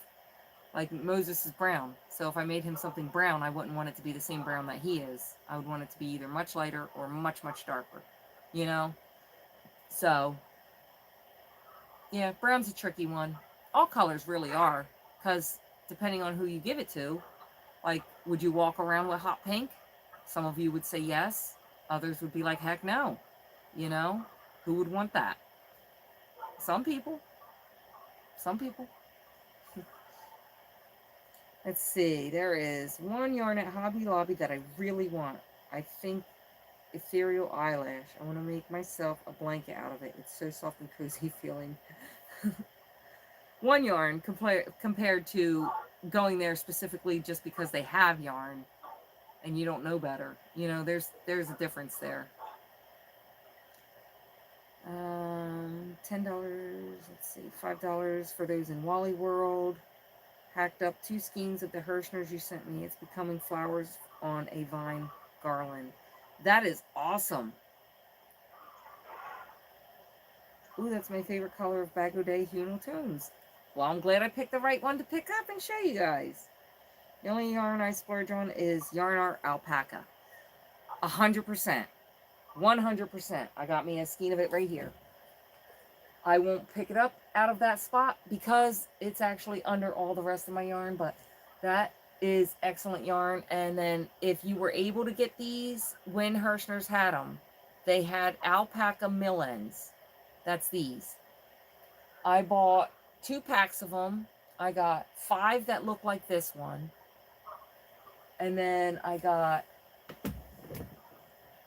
oops, dropping stuff. Then I got several that were like this one. That's one of Cherry's octopi. They're all over my room, Cherry, just so you know. They're everywhere in my room. I've got them everywhere. They're all over. They hunt me down sometimes. But yeah, so, yep, they had those for a short period of time. And I bought all the ones that I could. Well, not all the ones that I could. I bought 2 packs of them because I wanted to see what they were. And when I got them, I was pleased with what they were. I'm happy with what I got. I'm happy with the colors I got. I do want to make something out of that one day. But my other alpaca, the one that I've got over there, it's green. If it ombres from the real deep, pretty emerald greens into like a lighter olive, and then a lighter like mint, and then white. So it's very pretty alpaca.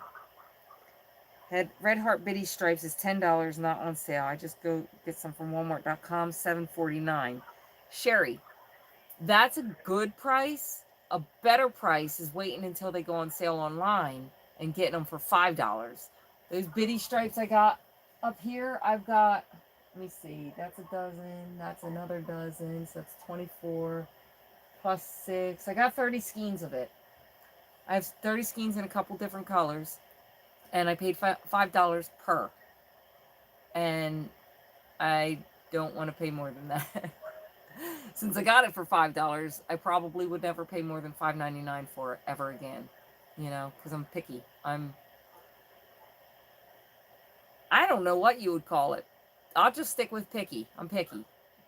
I don't know. Call me cheap. Call me a cheapskate. Whatever you want to call me. But I'm definitely picky. I don't want to pay a lot for nothing. For anything.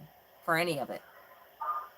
So, let's see. I'm not paying $7 for Red Heart Bitty Stripes either. I haven't used that one yet because the prices have been stupid on them.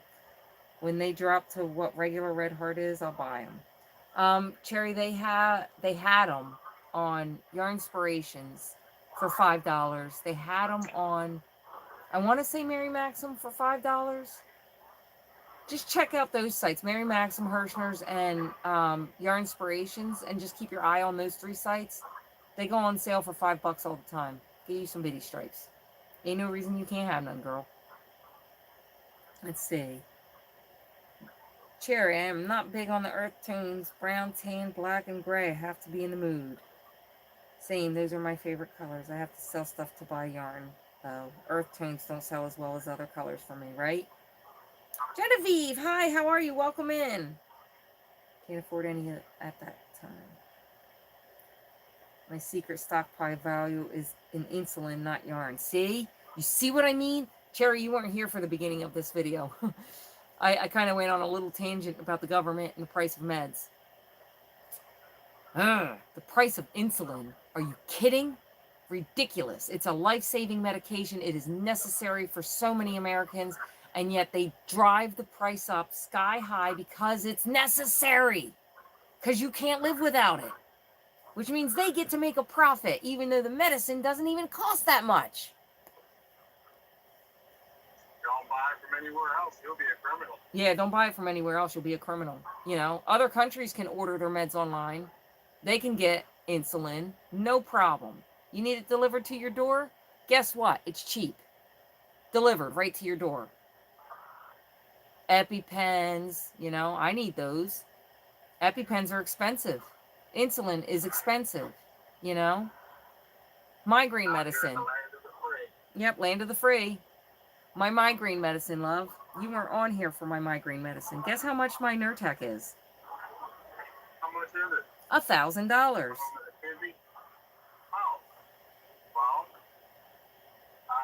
well, whatever we got to do, I guess. Shoot, that is off. Yeah. That's a kick in the kidney. That was well, you can keep it, and I will keep going. I'll figure out another way to take care of my migraines. I ain't paying $1,000 to take care of a headache. Are you kidding? Well, I'm already paying. natural remedies. Yeah, we're already paying what we're paying for the health insurance that's supposed to make that medicine cheaper. And they took a few dollars off. That's what they took off, a few dollars. People don't realize what yarn stashes are worth. It should be insured. Trust me, I know. Definitely. I have boxes and bags all over my house. Then I have a storage unit half full of yarn and the other half stuff I have to go through. It's like decor, right? Hi, Sally. How are you? Welcome in. I know I'm a few minutes late, but welcome in. I've been on here for over 2 hours, so I'm getting ready to hop off soon. Beautiful rainbow yarn. Which one? This one? I think it was this one probably. That one there? Yeah, this one, take a closer look at that. Is that not neat or what? Like the way that those colors just kind of go together like that, and they're so bright and they're just vibrant. Like that is just so pretty. Yep, I love that one. I'm going to make something beautiful with it one day.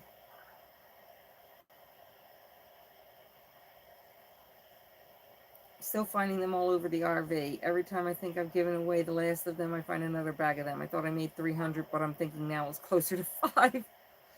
That's hilarious. Frugal. Yes, Cherry. Frugal. Sherry, you can find it on Yarn Inspirations, Hirschner's, Mary Maxim. They go on sale off and on for $5 all the time. Just wait. Keep an eye on the sites, and I'll do my best to look at them too. And then after the sites do this the sale and everything, I'll send you the coupon code that I get, because I don't know how many of you know this, but if you buy yarn from yarn companies and Michaels and places like that, and then you make a cart full and leave your stuff in your cart and just close the page, you give them 24 to 48 hours, they're emailing you coupons. Here's 20% off. Go buy something. It's like, all right, well, since it's on sale and I got the coupon, sure, I'll buy something. And that's what I do. I wait for it to be on sale.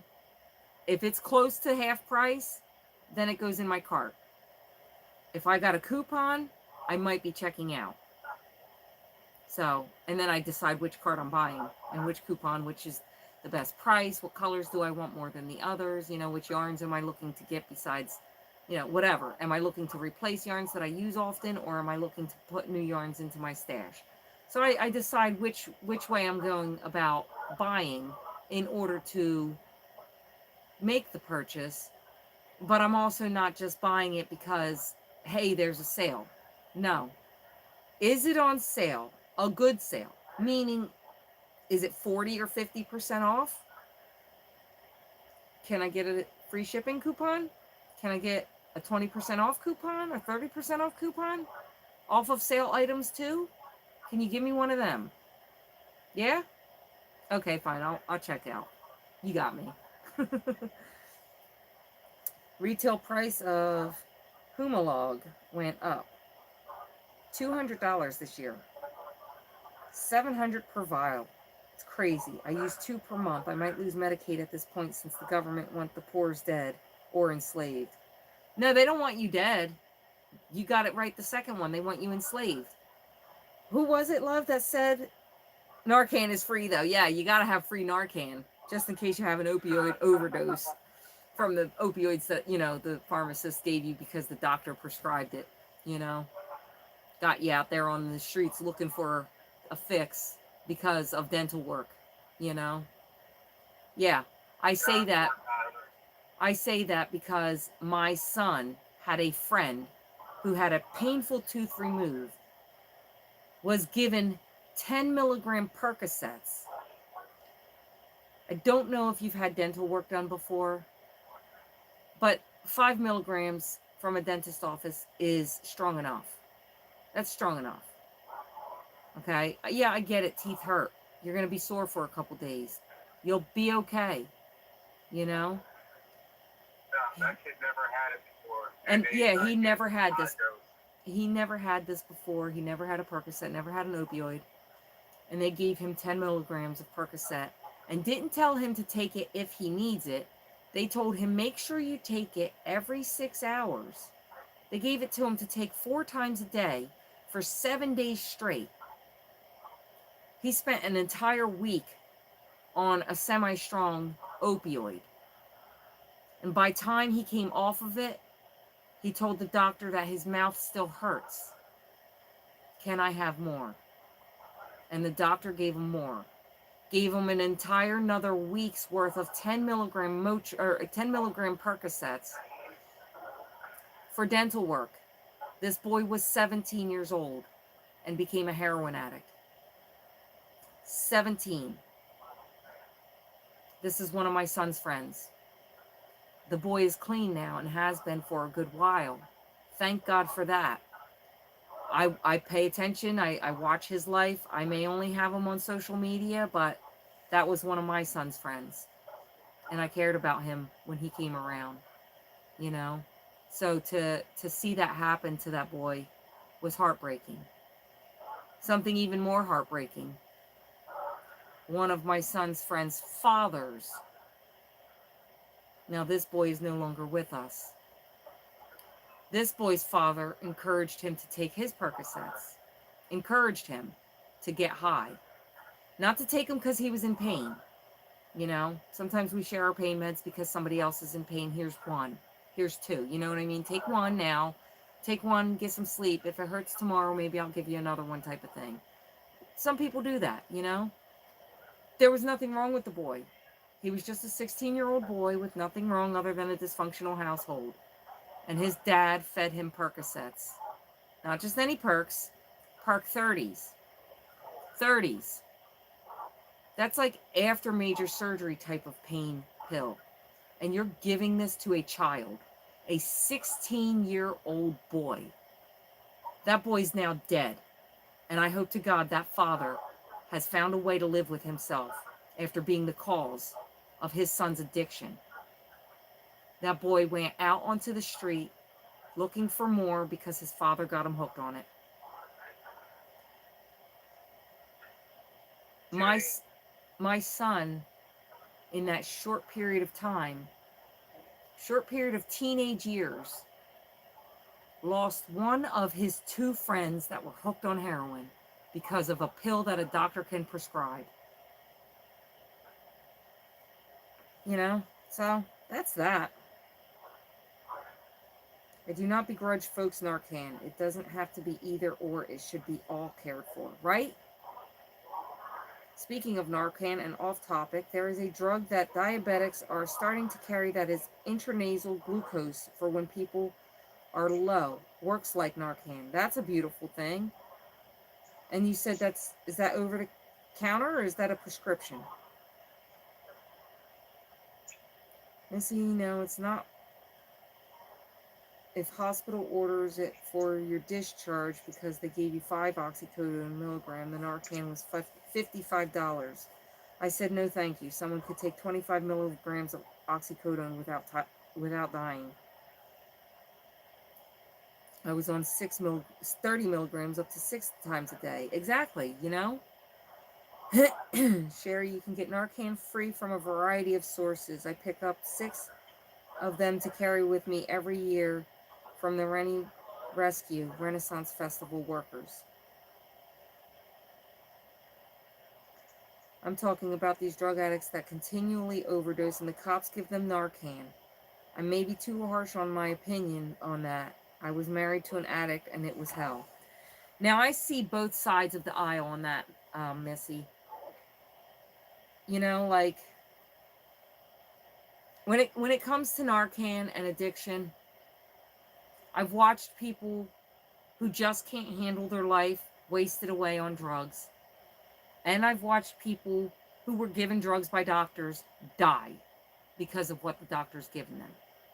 And I'm not talking about just opioids.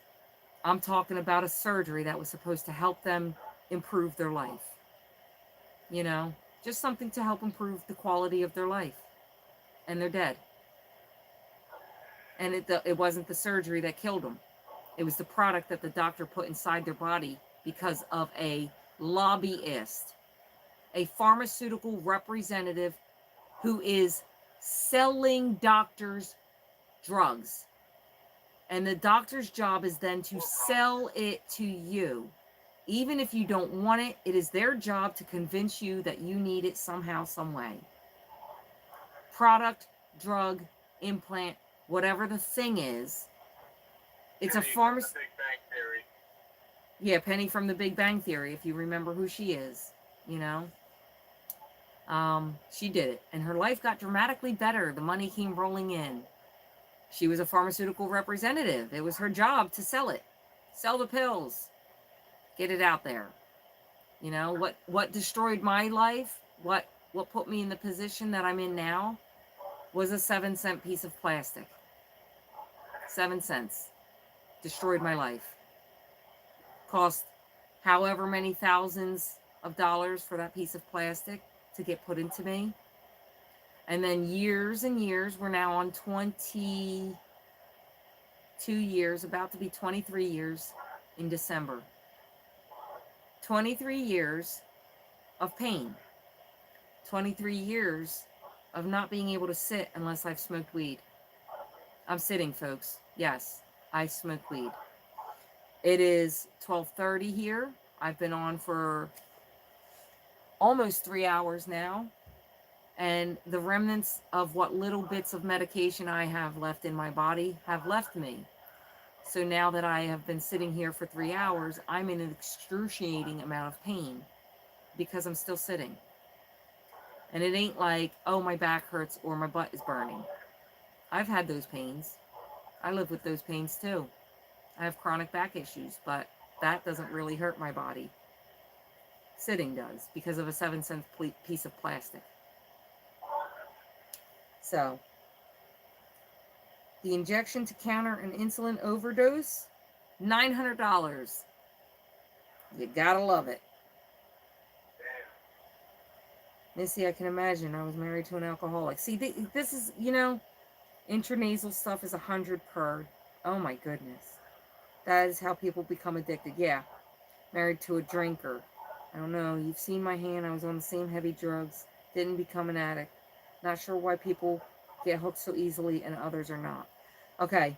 So, Missy, I'm going to explain to you the difference. Those of us who experience chronic pain, and we live with that crap every single day, day in and day out, and we take those pain meds, they don't get you high. They don't. There's no high to it because you're coping with pain. There's relief you eventually find. But with people who are taking a drug that is too high of a high for their situation, their pain situation, and for those who are not strong enough mentally and emotionally, who have been through so much stuff that their mode is escape mode, they're runners, they're the ones that tend to get more addicted than the ones that are, let's just say, more educated or knowledgeable about the drug, or those who are just living with pain that they can't control, and the pill helps with the pain. There's no high because the pain is so high, you know. From emotional pain. Yeah, the emotional pain. That's where I was getting to. The emotional part, the mentally and emotionally not strong enough. Those people who run from their emotional, mental stuff. I won't say the word. Their mental and emotional stuff. They run from it, and they run in multiple ways. You know, there are some people who run from the pain by working harder. There are some people who run from the pain by working out. And there are others who run from the pain by taking drugs. You know, from what I understand, things like opioids, like heroin, fentanyl. Like a warm hug. Yeah, they're like a warm hug is from what I hear. But my understanding of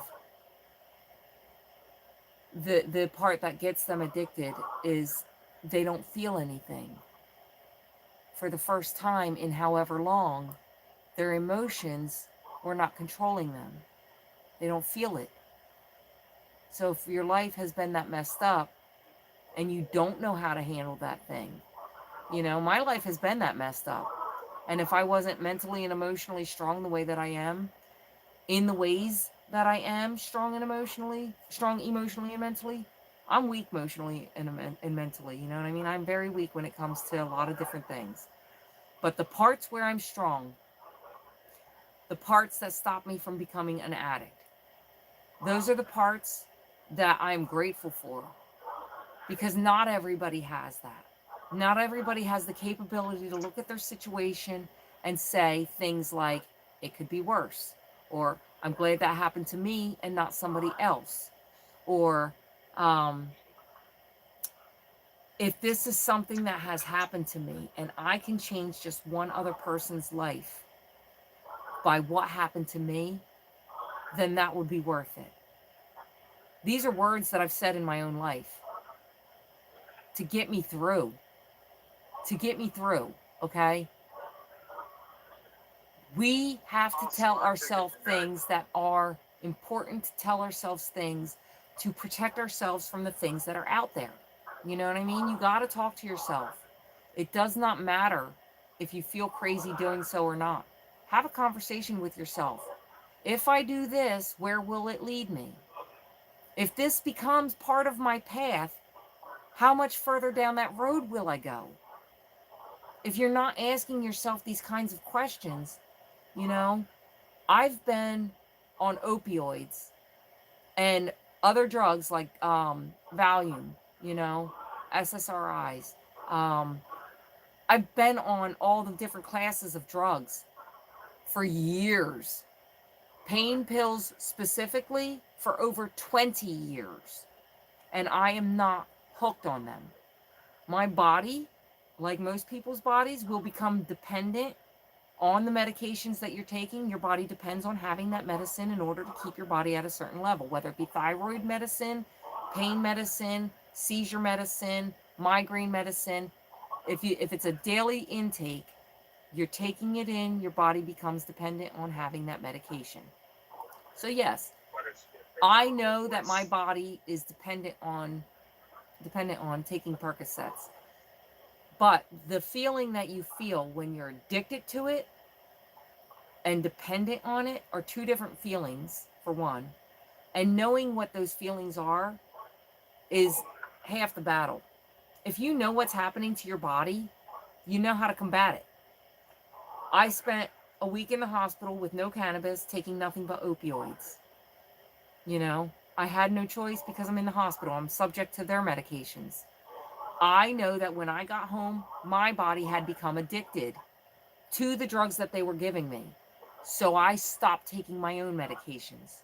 I did not take my own opioids, my own medicine, because I felt what my body wanted from what the hospital had me on. I wouldn't take my own medicine. I stuck to just cannabis and nothing. And I dealt with the pain with a heating pad for at least a week. At least a week. I waited. And when I knew for sure that I didn't have like a craving or a desire, that the whole reason I wanted to take that pill was strictly for pain, for relief, strictly for that reason, that's when I started taking my own meds again. I had the whole bottle sitting next to me the whole time. So there's a difference between I'm dependent on it and I need this because I'm addicted. There's a big difference. I don't think people understand the difference between the chemical craving and not knowing what that is. You know, not knowing that the chemical is what's speaking to them, and once they get the chemical out, then it shuts up. Yeah, I'm not sure if you guys can hear him, but you know, a lot of people, he's saying that a lot of people, he's not sure if they realize that it's a chemical. You know, it's the chemical saying, hey, take me again. It's the chemical telling your brain you want this. And the moment that the chemical is out of your body, the only thing that you're really truly addicted to is the feeling that you had while you were on it. Me, I don't care about the feeling. I'm not looking to get high. And in fact, I don't get high, you know. I'm looking for pain relief. So there's a big difference. When I got home, my body kept telling me I wanted that drug. Take the pill. No, I'm not doing it. I refuse. I grew up in a household where crack was the drug of choice. Crack. So I know what drugs do to people. I've seen it firsthand. Alcoholism, crack cocaine, you know, and these things, heroin, meth, fentanyl, they're all being lumped in the same thing as cannabis. And I gotta tell you, I've never seen anybody hooked on cannabis. I've never seen anybody dependent on it for a chemical need. You stop smoking cannabis, then you just stop smoking cannabis. There's really no withdrawal, you know. But for me personally, I think people digest the medications differently. Like there's a genetic component to addiction. yeah, there's definitely a genetic, yeah, there is a genetic component to addiction, but the one that you just said is the main component to addiction. Childhood trauma. That one. If you've had any kind of trauma growing up, you are at a higher percentage, a much higher percentage of becoming an addict than somebody who had, you know, the happy-go-lucky upbringing. You know? But it happens to everybody. You know, like the drug wars started because they dumped the drugs into poor neighborhoods hoping, you know, to destroy us even further, the poor people. I say us. I speak for Moses's race specifically. Yeah, they admit it now. Yeah, they admit it now, but they admit it now, but you know, like the drug wars began because the government decided that that's what they wanted to do. They don't like the fact. Yeah. The opium wars of China, like the opium wars of, you know, it's always been a thing. It's a weapon. Yeah, it's a weapon. You know. But you know, my thing is, if you know somebody who's on drugs and has a drug problem, you know, like this is a little off topic, still on the same topic sort of thing. Do your best to love them through that. You know, if you knew them before the drugs and they were a good person, do your best to love them through that with boundaries. Because the only thing that you can do to help an addict is to let them fall to the bottom. Let them hit rock bottom. Tell them you love them, but you can't condone their behaviors. Let them know that you care about them, not what they're doing. You know what I mean? Those things when you see them. But that doesn't mean have them in your house around your kids, you know, in your life, whatever. Lock them out if you need to. Keep them completely out of your home. Let them hit rock bottom, but let them know they're loved too. That's it. Don't do things for them if you don't want them to continue to be an addict. Don't give them money if you don't want them to continue to be an addict. An addict is an addict. They're looking for the drug. They're looking for that relief, you know? And they'll say and do anything to get it. Anything. I think the kids, they were saying that one of the kids said that it was like the hardest thing for him was having money in his pocket. Yeah. You know, like. Yep. The hardest thing when the one boy started getting clean, he said the hardest part of being clean was having money in his pocket because he knew what he wanted to do with it. And the saddest part is that in getting clean, he had to fight the temptation in his own home. He couldn't just get clean and have a supportive, loving family surrounding him and cheering him on. He had to get clean in the worst environment, where your drug of choice is on the table every day. Every day it's sitting right there for you. Offered to you, even while you're trying to get clean.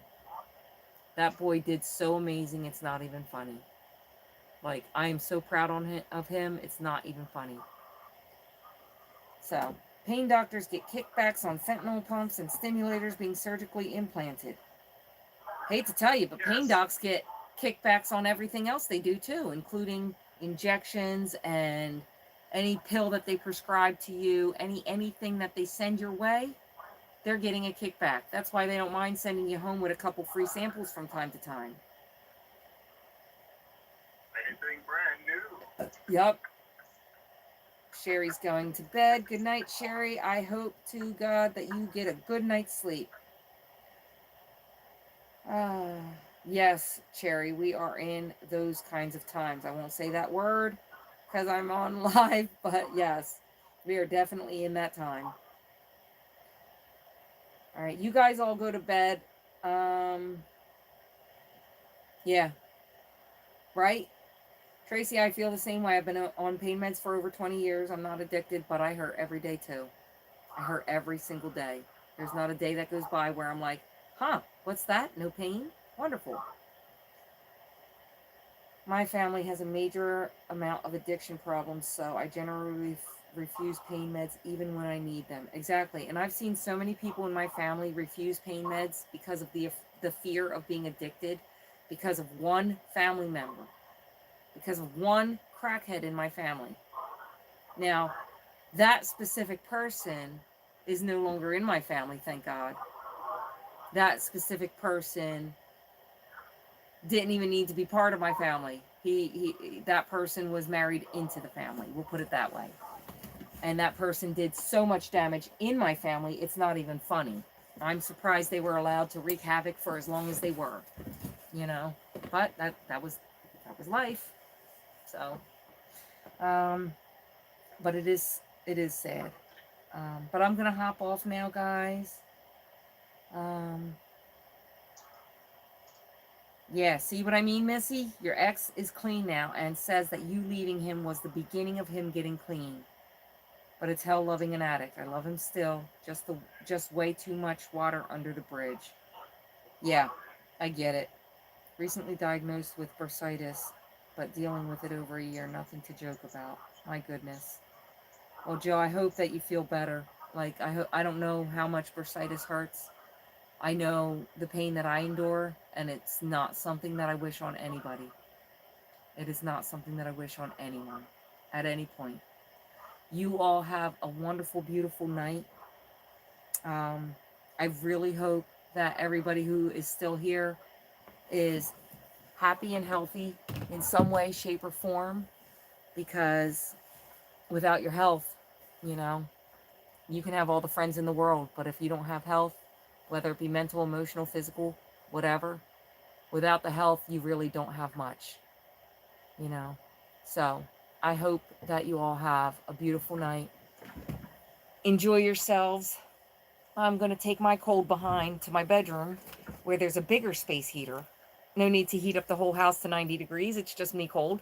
So I'm going to go to my room where there's a bigger space heater. I'm going to warm myself up, maybe take a nap, hopefully sleep for a few hours. That'd be great. But if not, it is what it is. I'll see you all in the next one. I hope you have a wonderful day, wonderful night, tomorrow, today, the next day, and all of it. Goodbye. Love you all. See ya.